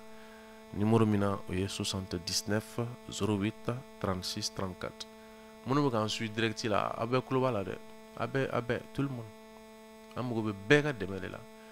oni bajene ka le fait en flene kalemi kan amiru ali bolo ko bajene ka le fait o bin keleno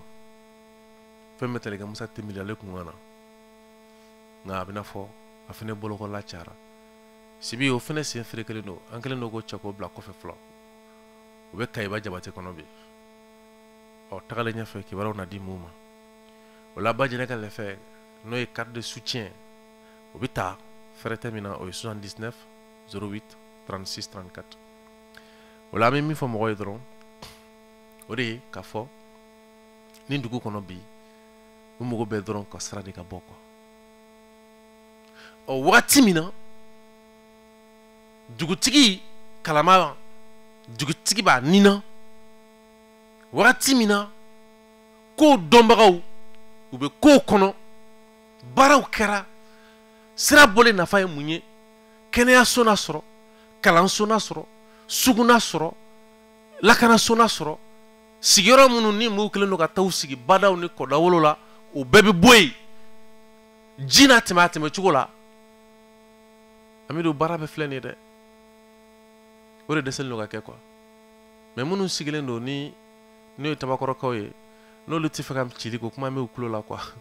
diɲɛ don o don olu ta ciliko kuma de bɛ taa fɔ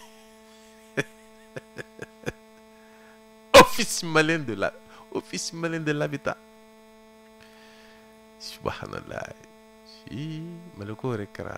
a ɲɛfɔ man di quoi ne ko n kana ma nin ɲɛ sɔrɔ an ko k'an bɛ taa mariyalaw kɛlɛ ko ka taa faransi n'a ka taabolo jugu kɛlɛ kɔni an bɛ dɔ wɛrɛ la walayi an tɛ port la an bɛ dɔ wɛrɛ la quoi an ka taa ɲɛfɛ n'an taara ɲɛfɛ an bɛ taa se ɲarela a lajɛ dɛ n bɛ ka jamana in ko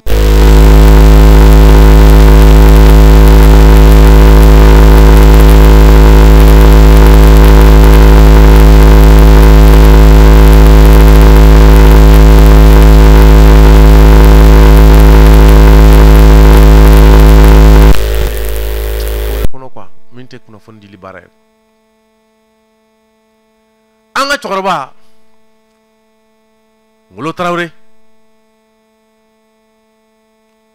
a bɛ ɲarela la a sigilen don ɲarela c'est à dire que a ka nin yɔrɔ in bɛ ɲarela quoi Ngolo Tarawele a sigilen don a ka yɔrɔ min ni a yelen don ko gɛlɛya b'a kan ko fo an bɛ se k'a bisigi a k'a bosilen don a la yakuba a ye yɔrɔ in sɔrɔ ɲarelakaw de bolo o tɛ Bamakɔ dugutigilakaw ye a ye yɔrɔ in sɔrɔ ɲarelakaw bolo droit coutumier min ni laadala hakɛ min bɛ yɔrɔ in kan o sɛbɛn o bɛ tali kɛ 1987 1987 Ngolo Tarawele kɔni a sigilen don yɔrɔ min kan n'a yelen don bi k'a fɔ ko u taara a ka baarakɛyɔrɔ de don foro de don a bɛ baara min kɛ yen o ye an ka yiri cɛɲumanni minnu bɛ sɔrɔ an fɛ n'an m'a bila an ka so kɔnɔ n'an m'a wele faransi kan na ko fleur o ni a bɛ yiri siɲɛw baaraw de kɛ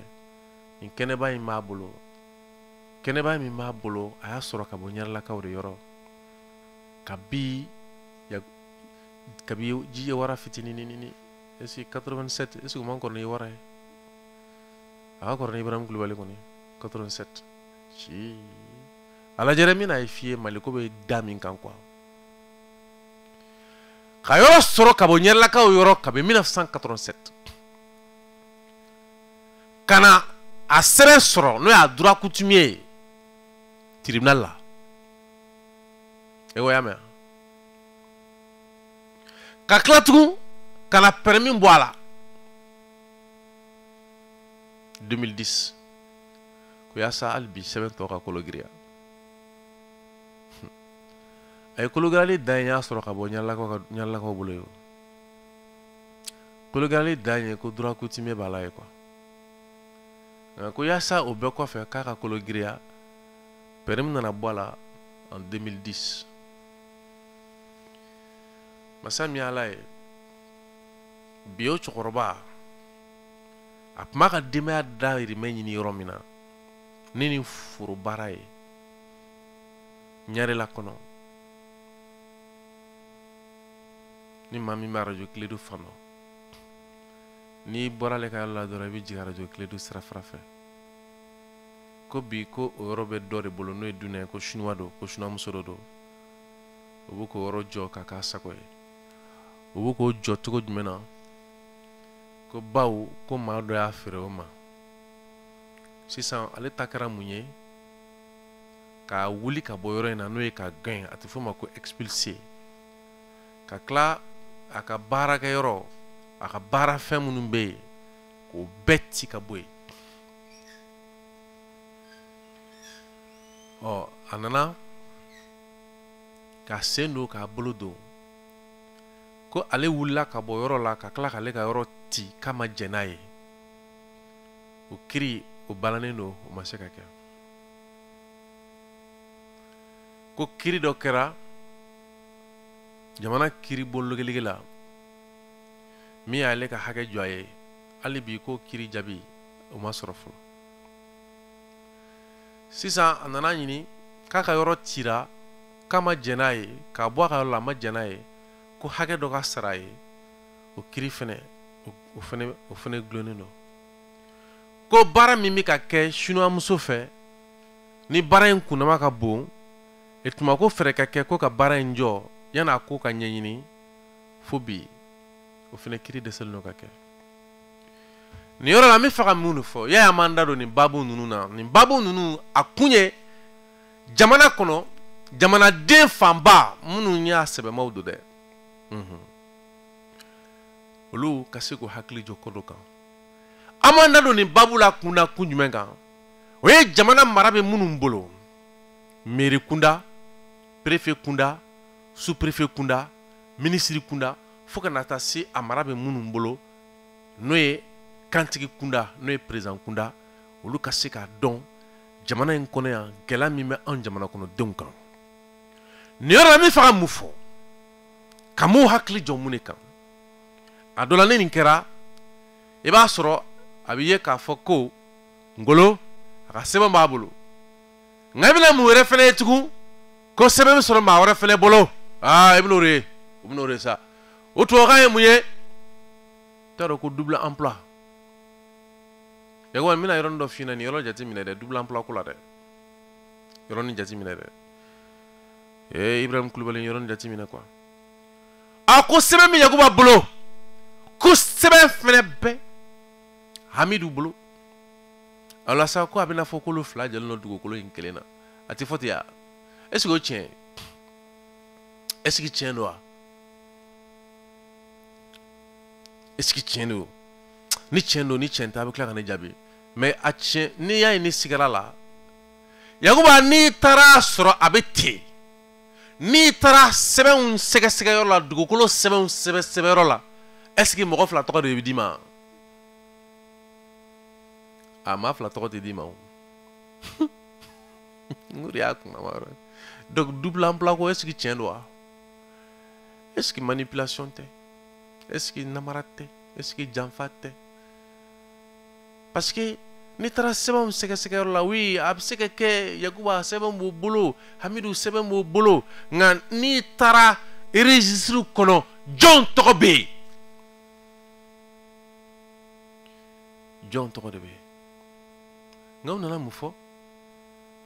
ko ni min ka sɛbɛn ka kɔrɔ ni min ta ye ni min ka sɛbɛn ka kɔrɔ ni min ta ye ok d'accord a dɔ la a b'o de fɔ quoi mais n bɛ fɛ k'a dɔn yan'a ka taa se sɛbɛn ka kɔrɔya ni sɛbɛn ka dɔgɔya ma o sɛbɛn kɔrɔ ni sɛbɛn dɔgɔ jɔn de tɔgɔ yɛrɛ bɛ yen sɛbɛn ninnu yɛrɛ diyɔrɔ yɛrɛ sɛbɛnma la jɔn tɔgɔ de bɛ yen o sɛgɛsɛgɛli bɛ kɛ ni sira minnu ye a dɔ ye ko réquisition ye mali kɔnɔ yan nɔ i bɛ taa a bɛ fɔ ko jɔn ta ni dugukolo ye dugukolo dibagaw bɛ min dɔn o bɛ sɛbɛn di ka na kiri kɔnɔ jɔyɔrɔ t'o la a bɛ fɔ ko ka mɔgɔ wuli ko ka na sɛgɛsɛgɛli kɛ dugukolo a koɲɛw kan o tigi bɛ wele o bɛ se ka kɛ cabinet dɔ ye cabinet d'expertise dɔ o fana bɛ na a ka sɛgɛsɛgɛli kɛ k'a jira k'a fɔ tiɲɛ yɛrɛ la dugukolo ni tigilama de ta don dɛ o bɛ taa kiri la mɔgɔ t'o la o fana jɔra t'o la ye parce que sɛgɛsɛgɛli fila de kɛra k'a jira k'a fɔ ko ngolo a bɛ yɔrɔ min na ayiwa ngolo ta y'a ka kɛnɛ ye dɛ ko nin ma hakili jigin yakuba kulubali ta la nin ma hakili jigin fɛn bɛ tali kɛ Fanta Jara fɛnɛ ta la bawo kiri sɛbɛn sɔrɔla ka taa muso ka yɔrɔ ci mais hali sini n'i taara ko minnu y'a yɔrɔ ci n'u bɛ fɛ ka yɔrɔ feere ni maaw taara a lajɛ c'est à dire hali sini n'i taara ko i bɛ fɛ ka yɔrɔ in kibaruya lajɛ quoi a bɛ f'i ɲɛna ko Fanta Jara de ka yɔrɔ don dugukolotigiw fɛ yen quoi mais kiri la Fanta Jara ka yɔrɔ ci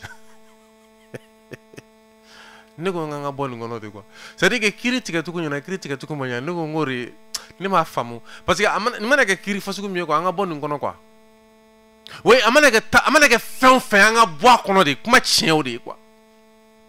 nyere ka sɔrɔ na quoi amanye sɔrɔ na amanye sɔrɔ na anye kibara sɔrɔ ko sugu ma baw les sages de sugu ko ko nucléaire ko sa yoga nucléaire de yini nucléaire ko a foto nucléaire wa nucléaire aba foto nucléaire non nucléaire ku fa nucléaire la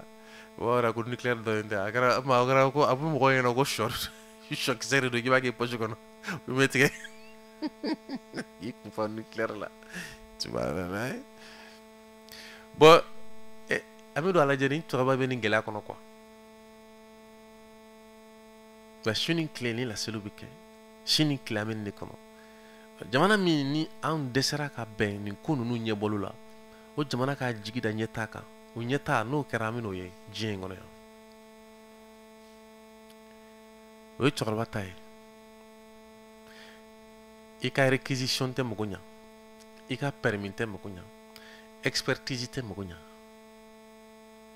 o expertise flakara sisan tugun ko ka sabanan kɛ ako ko namanya ko kiri ma ban ko kiri bi sina ko ma fo nyini muso be ka baara min kɛ nga kɛnɛ ka jɔno shuna muso ye o fene kiri go fene ka gɛlɛn sɛrɛ ni yɔrɔ la joli ko fantan jate kɛlɛ la nyine mali ni tɛ nin dɔn ne bɛ wolo bi suya de la quoi ni tɛ nin kɛlɛ la i bɛ furu la i bɛ mɔgɔ jeli min la i tɛ kɛlɛkɛla i tɛ foyi i tɛ faso ko la yan quoi e ye faso jugu de kuma tiɲɛ o de an tɛ taa ɲɛfɛ yan n'an taara ɲɛfɛ ne tigi ala e ko a sɔnni an balimakɛ an jɛɲɔgɔnkɛ n'o ye Arama Jara di Belle le cerveau Arama Jara di Belle le cerveau i m'a ye n'i tɛ mɔgɔ kunkolo na ni mɔgɔ kunkoloni ninnu bɛɛ ninnu nana ne ni mɔgɔ kunkoloni ninnu ye mɔgɔ kunkoloni a bɛ mun ko fɔ ko mort à la France et ses alliés awɔ bɛɛ ninnu ka affiche dilanni nin ye mɔgɔ kunkoloni nin kɔrɔ ko Faransi ka waleya jugu k'u o kɛra su ye mort à la France et ses alliés a fɔ école de guerre économique EG ka taa se bɛna k'a fɔ ko portail de l'intelligence économique ala n'o ye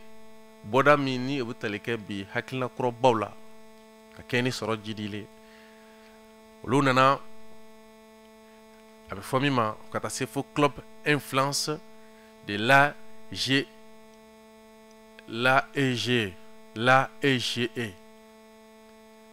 lajɛ dɛ o le nana fɔ min ma ko enquête belebele dɔ kɛ k'a fɔ tiɲɛ na bi ko Faransi ka sɛbɛya farafina kɔnɔ Mali dɔrɔn tɛ dɛ n'o ye Faransi kun ka kow yanga b'an kunna cogo min na ni Faransi y'a bila yɔrɔ min na a bɛ yen a bɛ fɔ o ma ko influence cɛ ko o lasara o lajɔra farafina bɛɛ u ye maa 11 de tɔgɔ ta an bɛna kuma nin sɛbɛn in kan nin sɛbɛn belebele de koyi nin sɛbɛn in tɛ se ka kalan maliyɛn min bɛ se ka nin sɛbɛn ninnu kalan man ca dɛ parce que sɛbɛn fura hakɛ min don min finna Yakuba Mamadou Kulubali 190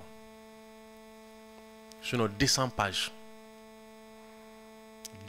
pages muso ani cɛw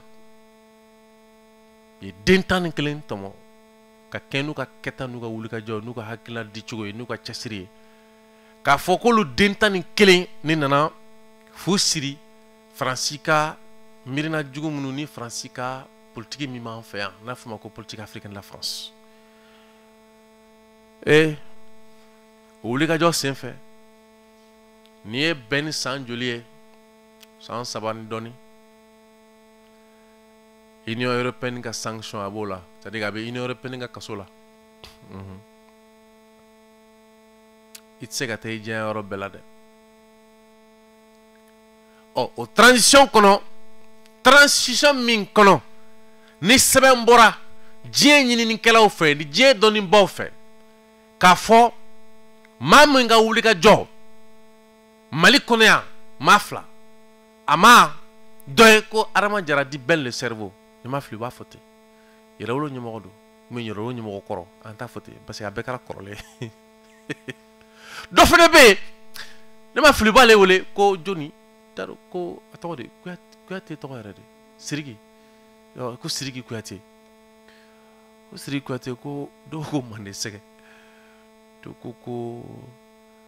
ko salatigi dɔw ko kombo dɔw ko dangile o y'a dugulen tɔgɔ ye so dɔw ko sɛgɛ yofu dɔw la ko lakika a yɛrɛ ko non ko a kana fɔ ko n'o fɔra ko malo bɛ bila la ala ko ta parce que o si ma kisi i bɛ kisi ala de b'i kisi ya subhanallah jabala duga di koy cɛ yɛrɛ bila ta tigɛ ma dɛ abiru balo dun ma ci f'a ɲɛna fɔlɔ mais balo ka numéro ka jan dɛ sinon min siyɛna kuma dɔ la ciw de b'a to n'an bɛ taa ɲɛfɛ dɛ ni ci ma sɔrɔ an b'a bila yen i bɛna mun ye Union européenne ka sanction bɛ maa min kan Europe jamana bɛɛ ka fara ɲɔgɔn kan jamana 25 jamana 27 ni k'olu bolo ɲɛsin sifinnaka kelen min ma kabi diɲɛ dara civil la k'a fɔ ko Mali kɔnɔ yan k'u b'o ɲangi quoi k'u tɛ fɛ k'a ye u fɛ yen ko k'a sababu kɛ a bɛ ka tɔɔrɔ min da u kan ko k'a sababu kɛ a sɔnna k'a jɔ a faso ye ko k'a sababu kɛ a y'a kanu k'a fɔ ale faso bɛ limilama min kɔnɔ lomolama min kɔnɔ ko a dɔ la ko ninnu ka ŋana juguya sen b'a la ko a bɛna fu siri o ko danna k'a bɛna so ka sifinnakaw fara ɲɔgɔn kan Mali dɔrɔn tɛ ko farafinna jamana bɛɛ kɔnɔ ka lamaka gosi yaasa sen dɛrɛli min man kan o ka wuli ka bɔ yen bɛɛ ni k'a to o de la farajɛw nana fara ɲɔgɔn kan Europe jamana kɔnɔ k'a fɔ k'u b'a ɲangi kosɛbɛ k'a to kɛlɛ de la k'a to miirina kelen de kan k'a to boli de la k'a to hami jugu de kɔnɔ ka kɛɲɛ ni faso bɔlen bolo la bɛɛ nana a laban ka na minɛ ala septembre kalo tile 4 2023 ɲinan ye an filɛ 2025 la sɔni san 2 bɛɛ ni minnu sɔrɔ kaso la kaso min n'a bɛ ye k'a fɔ ko a minɛko fɔlɔ la n'o ye k'a fɔ a ye kuma de fɔ kuma min ni a bɛ ye k'a fɔ ko o bɛ se ka na malidenw bila ɲɔgɔn na parce que atteinte au crédit de l'État a bɛna sira fila fɛ ko min bɛ se ka jamanadenw ko kuma min ye jamanakɔnɔdenw fɔ ɲɔgɔn kɔ c'est à dire k'i ka kuma ye jamanakɔnɔdenw fɔ ɲɔgɔn kɔ an ka fɔ ten ɔ ko filanan k'a bɛ se ka kɛ min ye ko e ka kuma bɛ se ka jamana ɲugun don diɲɛ mɔgɔ la ko b'a to k'an tɛ juru sɔrɔ awɔ kɛ ko b'a to k'an tɛ juru sɔrɔ quoi i ka kuma sababu la ko juru dɔ balila ka sɔrɔ jamana fɛ awɔ a kɔrɔ ye a kiril'o la san kelen dira a ma kalo 6 k'a b'o da kaso la kalo 6 k'o juru bɛ don a la mande sɛgɛ n'o bɛ wele ko dangele ni dɔw ko ko lakika ni dɔw ko ko Siriki Kuyate ni dɔw nana fɔ ko kombo dɔw nana fɔ ko saratigɛ ko saratigi ale fɛnɛ minɛlen a ka kiiri kɛra ale fɛnɛ ka kiiri kɛra ko san 2 kaso ko o b'o da ye san 2 ko b'o da tumu nɛmɛrɛ kasajugu bana finteni kɔngɔ minɔgɔ jigiban jigiwaro san 2 o sumana toyi ko ferme ko k'a datugu k'a kɛ ye ala ni tigi ala a kaso ninnu daw ni yɛrɛ o ye ko bɛ tugu maa da la a datugu kan kaw a dayɛlɛn kan kaw kuru kaw kip ca bati subhanallah dɔ bɛna bɛri kɔnɔ de la fajiri fɛ walima o dugu tila fɛ an t'a dɔn a kɛra yɛrɛ min na sa o y'a sɔrɔ anw kasodon kɔrɔlamani don kasodon kɔrɔ yɛrɛ wolo cogo di fɔlɔ yɛrɛ o bɔra kɔnɔ ala ka nin fɛn ninnu bɛ mɔgɔ kɔnɔ da nana yɛlɛn tuma min na bɛna bɛn nɔfɛ ka taa n'a ye Kɛmɛrɔba n ye a kɔnɔnalen min kɛra o siɲɛ fɔlɔ senfɛ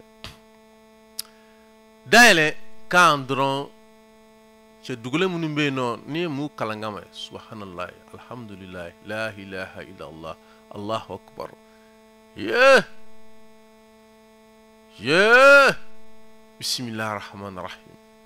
alhamdulillah rabbil alamin wassalatu wassalamu ala ni dɔw kalan kama ka fatihaw ta ne ko subhanallah ja ye dunay jaw tɛ kɛ yen ten ni ko bilen dɔ da ten taw kan san pɛrɛ ma jigaw kan han tama mɛnɛ k'aw don aw kan yen mun ma wuli ɲɔgɔn kama ko furu tɛ ɲɔgɔn fa ou bien su ma bɔ ja da t'i la o waati anw bilen o t'a kalama cɛ sɔni sera ko bɛɛ ni k'i ka minɛnw cɛ i ka taa cɛ o taara o kɛnyɔrɔba sigi la tuma min na malidenw wulila sa donso faw baw maakɔrɔw denmisɛnw ka taa fara jamana in den kan kɔ kan kɔnɔna na ka jigiya k'a fɔ ko bɛnni ka yɛrɛ sɔrɔ ka bɔ nin kaso kɔnɔ waati kelen an ye mun mɛn tugun ko joyila sisan mun ko k'a kɛra baara ye amadu k'a kɛra baara ye dɛ Union européenne ka sanction b'i kan malidenw ko k'a jo b'i la ko parce que e de ye fanga in senkɔrɔma dondo yan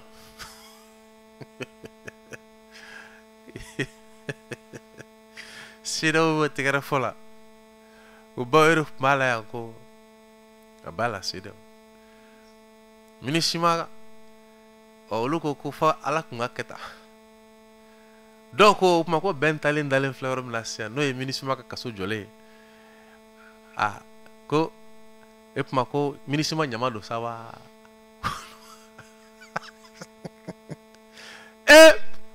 MINUSMA min kun y'a yira k'a fɔ ko an ka bɛn nin ko in na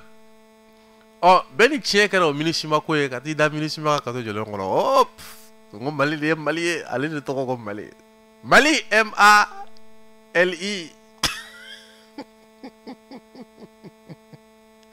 jibere moro keta ɲuman kana jamani a tɔgɔ de ko Mali an yɛrɛ bɛna jumɛn ta bilen est-ce que an tɛ bi ta bila yan parce que tu bɛna kuma peut-être sini an b'o kɛ sini baabu ye partout cili ko kiri min bɛ sen na an bɛ sɔn k'o kɛ sini baabu ye o la fɛn min bɛ tali kɛ an bɛ bi ta bila nin yɔrɔnin na k'a lajɛ nɛgɛjuru sira k'o di sariya min ni o bɛ tali kɛ ko ka san 5 suma k'o di général d'armée ou bien président on m'a fɔ cogo jumɛn général d'armée président de la ni y'o fɔ i kana na wele fanga la k'a fɔ ko i ye cybercriminalité kɛ dɛ est-ce que a kɛra président de la république fɔlɔ en tant que général d'armée président de la transition a filala jumɛn don an bɛ min do fɔlɔ an t'a ko ye sinon i kana na wele k'i ɲininka ko jɔn y'a f'i ɲɛna ko président de la république don k'i ye nkalon na président na ko cyber o n'a criminalité k'i ye cybercriminalité kɛ an ka kɛ général d'armée Assimi Goïta ou bien président Assimi Goïta an kana transition fara kan an kana république fara kan parce que on ne sait jamais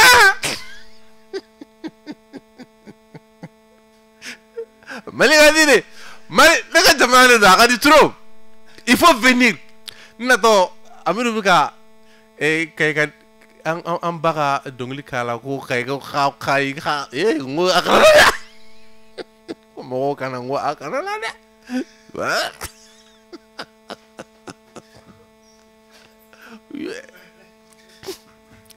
aw minnu kɔfɛ dɔnkiliw tɛ ka bɔ ka zeba dayi bon ko o sen kan ka suma o sɛbɛn ko taara CNT kɔnɔ voilà donc o ko bɛ CNT kɔnɔ bon Israël bombe atomique b'o bolo Amérique bombe atomique b'o bolo mais u ka bombe atomique ou bien bombe nucléaire de an t'a fɔ ten bombe nucléaire kan o ma to ko Iran siran'u ɲɛ quoi sini n'ala sɔnna Amidu n'an fari fɔnna sini sɔgɔma an bɛna an da don olu babu tɔ la o la an bɛ nɛgɛjuru sira di mɔgɔw ma u bɛ weleli kɛ 20 71 29 29 pour que an ka bi ta la kuru teliya la an ka taa an ka ci fɛ n'Ala ka jɛ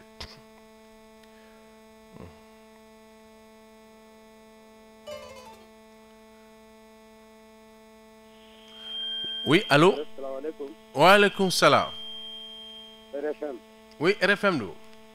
Voilà, Wagadu Soninke Demba Dukure. Wagadugu Soninke Demba Dukure, kena bibolo? Honorable Sri Kuyate Amifo. A diyara n ye. Awa ka ɲɛmɔgɔyaso bɛɛ lajɛlen fo ani arajo cakɛla bɛɛ lajɛlen. An b'a jigin k'u bɛɛ tulo b'a la. Sa majesté le grand saxi duwawu bɛ k'a ye ka duwawu ɲini a fɛ. N'Ala ka jɛ ye. Duwawu kɔtigɛbali k'o kɛ i yɛrɛ ye ko ala k'i mɛn an kɔrɔ sabu ni ala y'i mɛn an kɔrɔ ala b'o kɛ anw ka tɔnɔ kama. Amina. Yala donc i ka bi baabu ko double emploi nin ye siɲɛ fɔlɔ ye k'o tubabukan in mɛn. Voilà, bon double emploi bon n'o yera ye mais sɛbɛnw bɛ taa vérifier yɔrɔ min n'i kɛra yen i bɛ tɔgɔ kelen de sɔrɔ yen. Honorable Siri Kuyate bon ne t'a dɔn ɲɛfɔli min bɛna kɛ maliyɛnw ɲɛ ka tɛmɛ ne mɔgɔ min ma nin faamu. Fo ka diɲɛ wuli o tɛ foyi faamu c'est même pas la peine ka kuma. Ok, Wagadugu Soninke Demba Dukure ka nɛgɛjuru sira y'an janfa. O la ko ka ba jɛnɛ ka lɛfɛ jansa ko fɛrɛtɛ ye 79 08 36 34. Ma fila ko an bɛ k'a makɔnɔ a ka ci la s'a ma teliya la. Oui, allô? Allô, salam alaikum. Wa alaikum salam. Honorable Kifo. A diyara n ye. Umar Jara do Sibilisere. Umar Jara mi fo. Jara n ye. Ba. Kuyate ne ka kuma bɛ mun ka bi. O ye tali kɛ Malika fanba b'a fɔ ko kiri man ɲi. Awɔ. Na ɲa fɔra ko Malikaw ka fara ɲɔgɔn kan ko ka fɛɛrɛ kɛ kiri ka se ka ɲɛ o kɛlen bɛ kɛ baara ye. Ala. Kuyate ne t'a dɔn kun min na o de bɛ se ka kɛ baara ye Malikan bolo o ye ne ka ɲininkali dɔ ye. Kuyate ɲininkali fana ye mun ye. A yelen n'o k'a fɔ ko jamana o jamana ni a ye tagaɲɛ sɔrɔ. I b'a sɔrɔ jamana kɔnɔdenw ne farala ɲɔgɔn kan ka wuli ka révolution kɛ. Ni ka taga siraw yira fanga la fanga ka taa o siraw fɛ. Nka an ka jamana in kɔnɔ i b'a ye. N'a fɔra ko jamana kɔnɔdenw ka fara ɲɔgɔn kan ko ka laɲini kɛ o bɛ kɛ ɲɛnasigi ye fanga ma. Ala. Mun de b'o nana o ye Kuyate ne mago b'o jaabi de la bi. Kuyate.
20 71 ah 20 71 29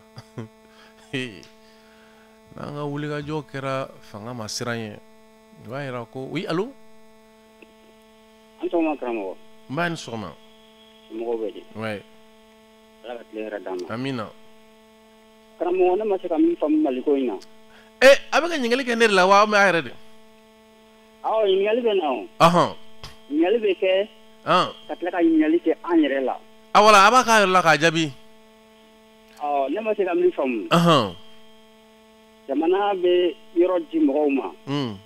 bɛ taa wari sara jamana ka wari sara yɔrɔ la wari bɛ taa jamana kun o jamana kelen bɛ tila ka wuli ka taa fɔ ko minnu ye wari sara k'olu ka yɔrɔ bɛ ci ni yɔrɔ bɛ ci fana ɲininkali tɛ kɛ aw minnu ye yɔrɔ di ninnu ma n'u ye wari sara aw ye a ye n'an ka taa a ye yɔrɔ di minnu ma an n'u ka taa kuma a bɛ kɛ cogo min na n'a sɔrɔ ka wari bɛ la segu ma de ou bien a parce que a dɔw ko ko wari min bɛ bɛn a ma k'u k'o fɔ k'u b'o sara yan'u ka yɔrɔ ka ci manisere olu sigilen bɛ jamanadenw de kama wa walima olu sigilen bɛ u yɛrɛ dama ko dogoli de kama lamɛn jama ni lamɛn lamɛn jamaw bɛ nin de jaabi o fana bɛ ka bɔ mɛn ala ka tile yɛrɛ d'a ma amina cɛ an ka nin bi analyse ninnu cogo yego ne yɛrɛ alama n'u yɛrɛ wele u kana na émission kɛ sa an yɛrɛ k'an sigi ka mɔgɔ lamɛn cɛ b'a dɔn ko cɛ b'a dɔn cɛ yakuba kunu ne ni Saka ye émission min kɛ cɛ ne tun bɛ k'a lamɛn cɛ émission lamɛn ka di dɛ cɛ e b'a dɔn an bɛɛ bɛna an ta kɛ lamɛnli le o an bɛɛ bɛna kɛ an ta kɛ maliyɛn kuma ye oui allo non an bɛɛ bɛna an ta kɛ lamɛnli le parce que cɛ ne bɛ k'a lamɛn cogo min na cɛ mais kɔrɔ tigɛra ou bien sanfiɲɛ de y'a kɛ a balila ka jɔ sanfiɲɛ la cɛ sinon cɛ ka to a jama la dɔrɔn fɛnw ɲagami cogo dɔ la o la fɛrɛtɛ ye ko 20 71 29 29 ko ka mɔgɔ ladɔnniya k'a fɔ ko fɛn bɛ tali kɛ Bajinɛ kɛlɛfɛ n'o fɛ ma ko carte de soutien oui an b'o de kɛ sisan koyi non i b'o de kɛ dɛ pour que i k'a dɔn ko bɛ niveau ni min na parce que n'i ye mɔgɔw t'u yɛrɛ ma an ka jamana in kɔnɔ yan nɔ foyi tɛ kɛ la ko carte bɛ taa 79 08 36 34 a yira sa k'a fɔ ko an bɛna yirituru bɛɛ kɛ ka kɛ ni sigida koɲɛw ye o yirituruba o bɛna kɛ Zancɛbugu a bɛ kɛ août kalo tile 3 ko a ɲininen don k'a fɔ ko auditeur bɛɛ ka daminɛ yiri kelen fo ka taa se bɛna kɛ yiri min ye an ka fɛɛrɛ kɛ k'o musakaw fara ɲɔgɔn kan ka t'o yirituruba kɛ tuma ni tuma an ka tila ka taa bɔ o yiriw la ka ko lajɛ a ko bɛ damina donc ko se k'o hakilinaw ni o dɛmɛw fana bɛ tɛmɛ numéro min na sa o ye 79 08 36 34 wa n'ala ka jɛ an bɛna se kɛ yani sibi ka ko kibaruyaw bɛ nalen ka sabu ka taara cikɛ wuli ka jɔ la sini juma fana an n'an sigi yan n'an nana an sigi an na kuma partout ciliko sariya min talen don a kiriko bɛ bolo min kan parce que a kiriko bɛ bolo min kan o ye k'a fɔ ko juillet kalo tile 7 fo ka taa se juillet kalo tile 8 a commune 1 ni commune 6 kɔnɔna na ko kiri in tun bɛna sigi dɛ ouais jamana ni partout ɲɔgɔn cɛ cour suprême fana na o fana ta bɛ yen o fana sɛbɛnw fana bilalen don ka taa se jamana nɔrɔbila ma n'a fɔ ma ko jamana ka hakɛw bɛ lafasa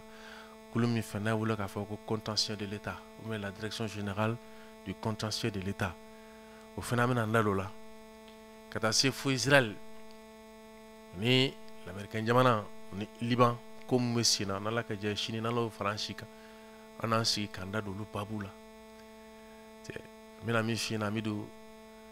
baara in n'o ye ka hakiliw la baara ka kow tiɲɛ yira mɔgɔw la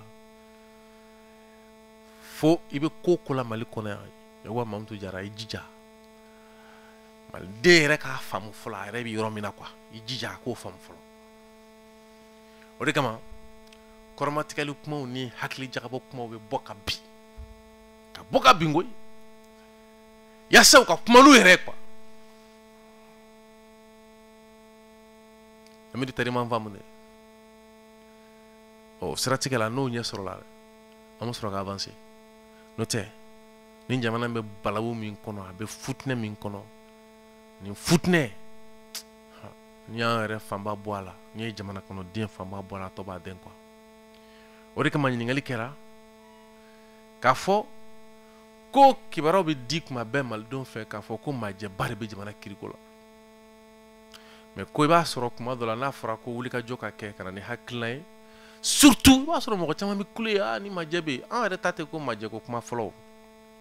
parce que o ye étape dɔ ye mais an ka kuma fanba bɛ mun de kan nin waleya minnu filɛ ka kɛ n'an ye ngolo ta sisan ngolo ye mun de kɛ yasa a ka to a ka kɛ nin kɔnɔ bi qu'est-ce qu'il a fait pour mériter ça a ye mun de kɛ quoi n ye dugukolo san a tigiw bolo ka taa laadala hakɛw bɔ a kan laadala sɛbɛn bɔ a kan kabi 1987 san 30 kɔ ka tila 2010 sisan pɛrɛmu minnu bɛ bɔ a la ka t'o bɔ a la o ni sansɛ san 15 o kɔfɛ sɔgɔmada kelen k'i gbɛn ka bɔ i ka sigiyɔrɔ la ka yɔrɔ ti kiri fɛn fɛn kɛra la a bɛɛ gulongulonnen dɔ ye ko f'a ɲininen don sisan ko sɛgɛsɛgɛli wɛrɛ ka taa kɛ hakili jagabɔ kɛra mun ye bi o kuma na k'a bɛ fɔli min kɛ ko double emploi a tiɲɛ na nkalon ye jumɛn ye ka sabu kɛ ni sɛgɛsɛgɛli kɔni kɛra maa fila tɔgɔ tɛ sɔrɔ a fɔ min ma ko registre kɔnɔ e t'a sɔrɔ cogo min e min tɔgɔ tɛ yen Zanble Kulubali e min tɔgɔ tɛ yen e t'a sɔrɔ cogo di o ɲininkali tigɛ dɛ ɲininkali min bɛ kɛ ko a ka lajɛ ko ni min ta ka kɔrɔ ni min ta ye o min ye kuma dɔ la a ye ko titre de bɛ nin bolo o min ye kuma dɔ la bon titiri ko kuma yɛrɛ tɛ a bɛ ye k'a fɔ ko i ta yɛrɛ don koyi sɛgɛsɛgɛli kɛ yɔrɔ yɛrɛ la koyi nka i ta don dɛ nka i ta tɛ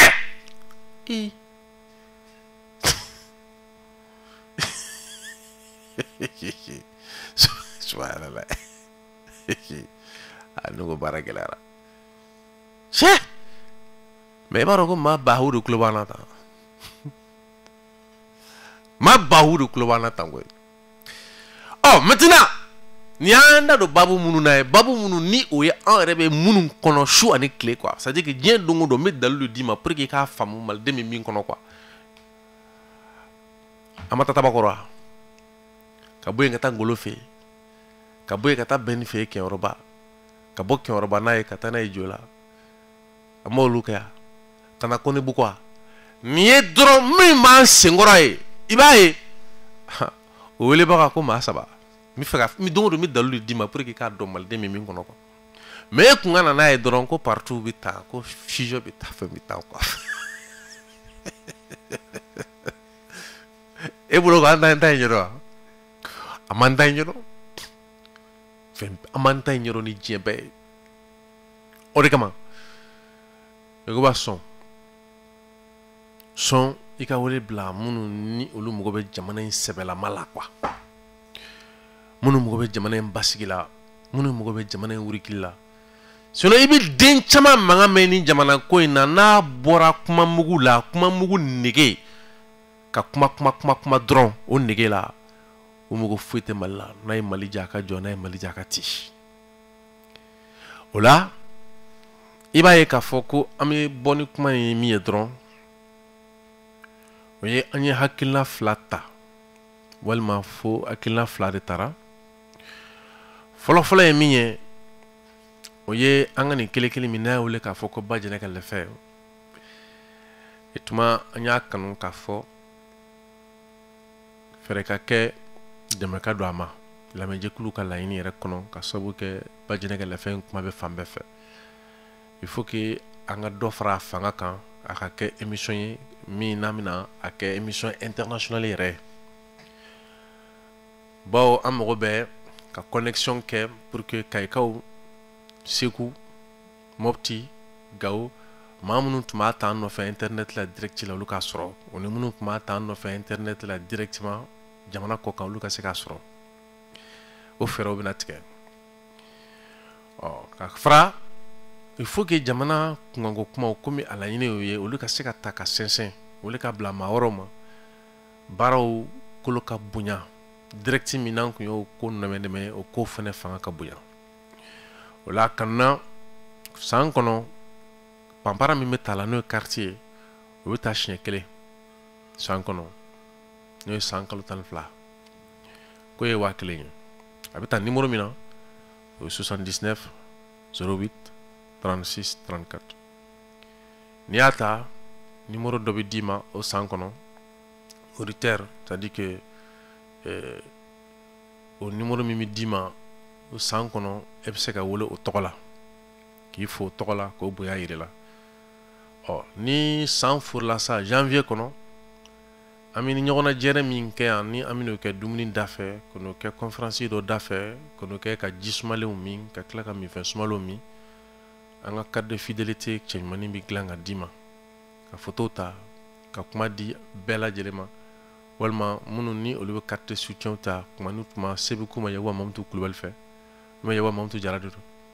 ale k'u ɲininka u ka jamana kunkanko kumaw la seliw fɛ mawuludiw fɛ fête de l'armée fɛ fo ka taa se en tout cas jamana ko bɛ yen nɔ ne a kanunen don fɛ k'a fɔ k'u bɛ fɛ ka dakura fila fɔ jamana kɔnɔdenw ye foli sirani dɔw don sira fɛ ana sira bɔ yaasa olu bɛ se k'o baaraw kɛ Yakuba a kun ye min ye ka se ka baara in forobaya de quoi bawo Umaru Jara ye ɲininkali dɔ kɛ kɔsa in na Sebenikɔrɔ i b'a ye ko a bɛ kɛ mɔgɔ ɲɛna ko faamu de Mali la de ka taa sɔrɔ a faamulen tɛ dɛ i kana filɛ ta ko ni radio ni ni télé ni ni kumaba in ni ni fisi foyi faamulen tɛ pɔr mais yaasa i k'a dɔn k'a faamuyalen tɛ fo mandenkɛnɛ kana a ka lɛfɛ sigi a ka kɛnɛ sigi quoi i b'a dɔn yɛrɛ la ko ja ko malidenw b'a faamu quoi n'ale ye kɛnɛ in sigi a bɛ dɔn ko ja mun b'a faamu quoi mais parce que mun na jamana in kumakɛla ba ou bien kuma bɛ kɛ kɛnɛ minnu kan jamana in kɔnɔ i b'a sɔrɔ kuma ninnu caman kɛbagaw ye mɔgɔ kelen de quoi donc u bɛɛ bɛ kuma gamu kelen de kan quoi gamu kelen tuma min na mɔgɔw wulila ko ka partiw ci gamu kelen a fɔra ko sariya ti jɛ n'a ye n ko ala an kana se sariya ka kuma ma fɔlɔ sa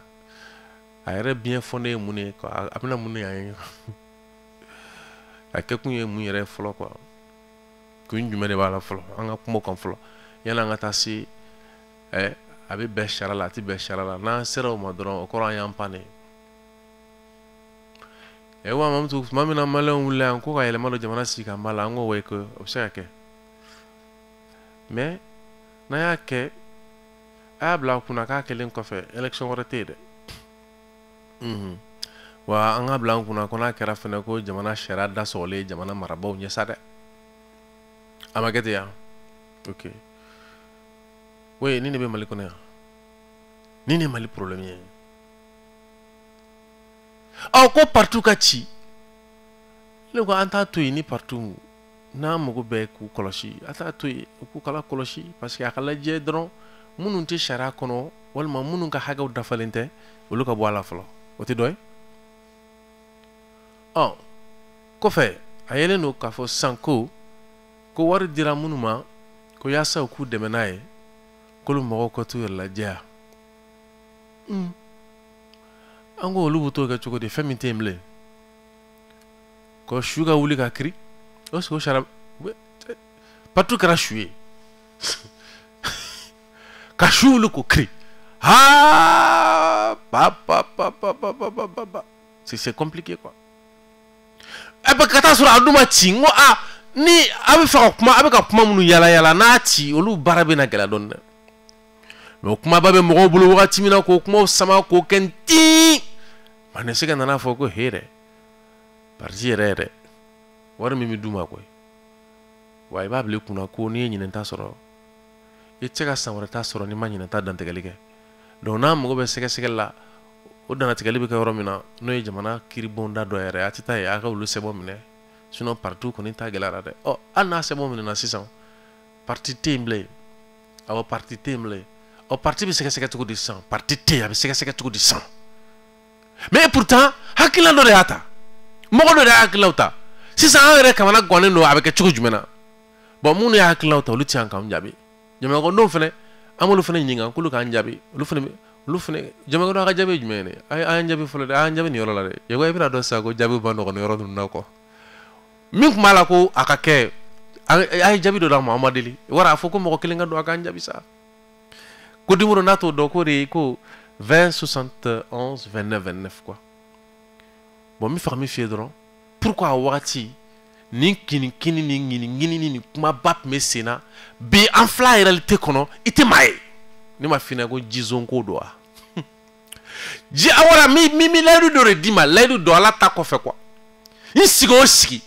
n b'a yir'i la ko an bɛ min kɔnɔ an b'a dɔn an bɛ min kɔnɔ quoi n sigi o sigi n b'o layidu d'i ma ko maliden il n'est pas innocent an bɛ min kɔnɔ an b'a dɔn an yɛrɛ b'a dɔn an bɛ min kɔnɔ quoi o de kama n'i ko k'i b'an bɔ a kɔnɔ an t'i to yen parce que e bolo ko degun de don an ka laɲini de don quoi c'est ça la contradiction fondamentale cɛ o cɛ muso o muso wulila k'i bɛ yɛlɛma don Mali ko la i ye bɔnɛ min sɔrɔ e bɛ fili min kɔnɔ a bɛ k'i kɔnɔ ko maliden bɛ min kɔnɔ ko tɔɔrɔ de don min b'a kan n'a bɛ k'a sɛgɛn quoi non c'est un choix ouais c'est une option ni ne ka d'a ye nin dɛsɛ de ka d'an ye quoi ni kɔnɔrɔfili de ka d'an ye ni jigiba de ka d'an ye ni ma da o la wuli k'i b'a wuli o de kama n b'a f'i ɲɛna ko ni ye tɔɔrɔ jamana kɔnɔdenw kan dɔ ka tɔɔrɔ dannen don ouais n'i bolo ko ala ta don e ka wuli k'i jɔ k'i b'a bɔ yen awɔ n'i wulila k'i b'a bɔ yen i bɛna fɛn ye ɲɛna i n'a dɔn k'a fɔ ko tɛ ala ye walahi an filɛ nin jamana de kɔnɔ tan wa kana siga la dɛ an bɛ sɔn k'an da don jamana kobaw la minnu faamu kan ka bonya jamana kɔnɔ dɔw yɔrɔ mais jamana degunba min man kan n'a fɔ an bɔra k'an da don tabakɔrɔ ko min na parce que faut k'an ka taa tabakɔrɔkaw ɲininka a fɔra ko maa min ɲɛna ko office malien de l'habitat de an bɛna t'o ɲininka n'a sɔrɔ tabakɔrɔ si ce sont des voilà tabakɔrɔkaw ye jɔn ye Amidu Samake i ye malien wa i tɛ malien dɛ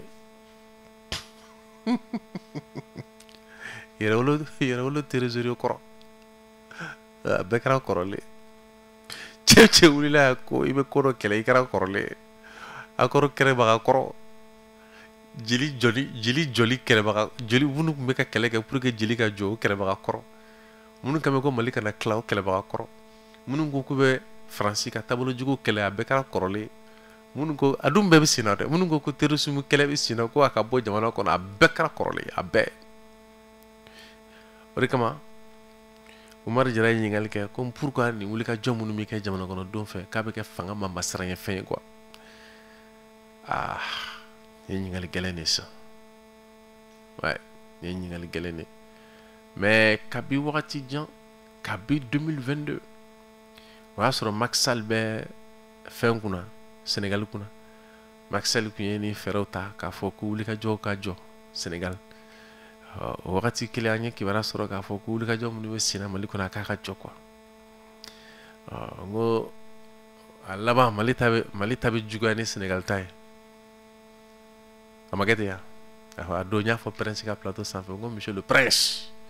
n ko ɲɛ tɛ nin ko ninnu na ninnu ye tɔgɔmaserew de min b'a jira k'a fɔ ko don n'a nataw la jamanadenw ka wulikajɔ bɛ kɛ siranɲɛfɛn ye ka ɲɛsin mara kɛbagaw ma quoi wa a bɛ se ka laban ko caman na dɛ kasoladon jugu bɛ se ka bɔ a kɔnɔ wa tɔn cili bɛ se ka bɔ a kɔnɔ wa n yɛrɛ kun bon n y'a bisigi parce que ni dɔ y'a kuma kɛ n ko an filɛ ka taa tocogo min na nin ye n ko parti ko a bɛ ti Mali kɔnɔ hali n'a bɛ kɛ tile fila ye n k'a bɛ jɔ an ye nin bɛɛ fɔ donc an bɛ ka Mali ko sinima de filɛ sisan a sinimanama de b'an bolo Malidenw bolo walahi a sinimanama donc o la sa baara tacogo kura la wagati y'a korona an bolo donc o b'a jira k'a fɔ ko hali ni ye heure joli d'anw ma tugun an bɛ nin heure bɛɛ ta tugun Aïe, eri bana kan to kuma fula. Donc ibe mun jati minɛ dɔrɔn ko yiriba kɔrɔ faut que ça change ani dugutigi bulon olu ka dɛmɛ jɔlen don radio RFM ye yasa yiri turu min ni o bolo dalen don ka kɛɲɛ ni a yɛlɛn don jamana ɲɛmɔgɔw fɛ jamana faamaw fɛ ko ka bon n'an y'o fɔ o fɔcogo la a bɛna an siri fo gɛlɛya dɛ mais hakilila de don dɔrɔn ko ka 15 de l'environnement to hakilinaw de ya k'an ka hakilinaw ta k'olu la baara san o san pour que sigi bɛ se ka diya cogo min na parce que n'an ko jamana ɲɛmɔgɔw ka laɲini kɔnɔ a bɛ kɛ dɔ ɲɛna ko jamana ɲɛmɔgɔ ka wari dira ma donc a bɛna an siri fo gɛlɛya o de kama jamana ɲɛmɔgɔ ko kuma gɛlɛma a ma nɔgɔn bi dɛ a bɛ don parce que mɔgɔ ma fɛn d'an ma ko jamana ɲɛmɔgɔ kanu kama donc an t'a kɛ ko 15 de l'environnement hukumu kɔnɔ o ni an yɛrɛ ka sigida hukumu kɔnɔ an ka dan yɛrɛ la o tɛ an ka dan yɛrɛ la dɛ an kana na taa ko sɔrɔ an tɛ ko min si dɔn donc août kalo tile 3 an bɛna to o yirituruba kɛ Sancɛbugu mara la dɛmɛ bɛ kɛ fɛrɛtɛ min na o ye 79 08 36 34 e tuma ko sini sɔgɔma k'an bɛn nin kɛnɛ kelen kan ka bɛɛ waleɲuman dɔn ka bɛɛ fo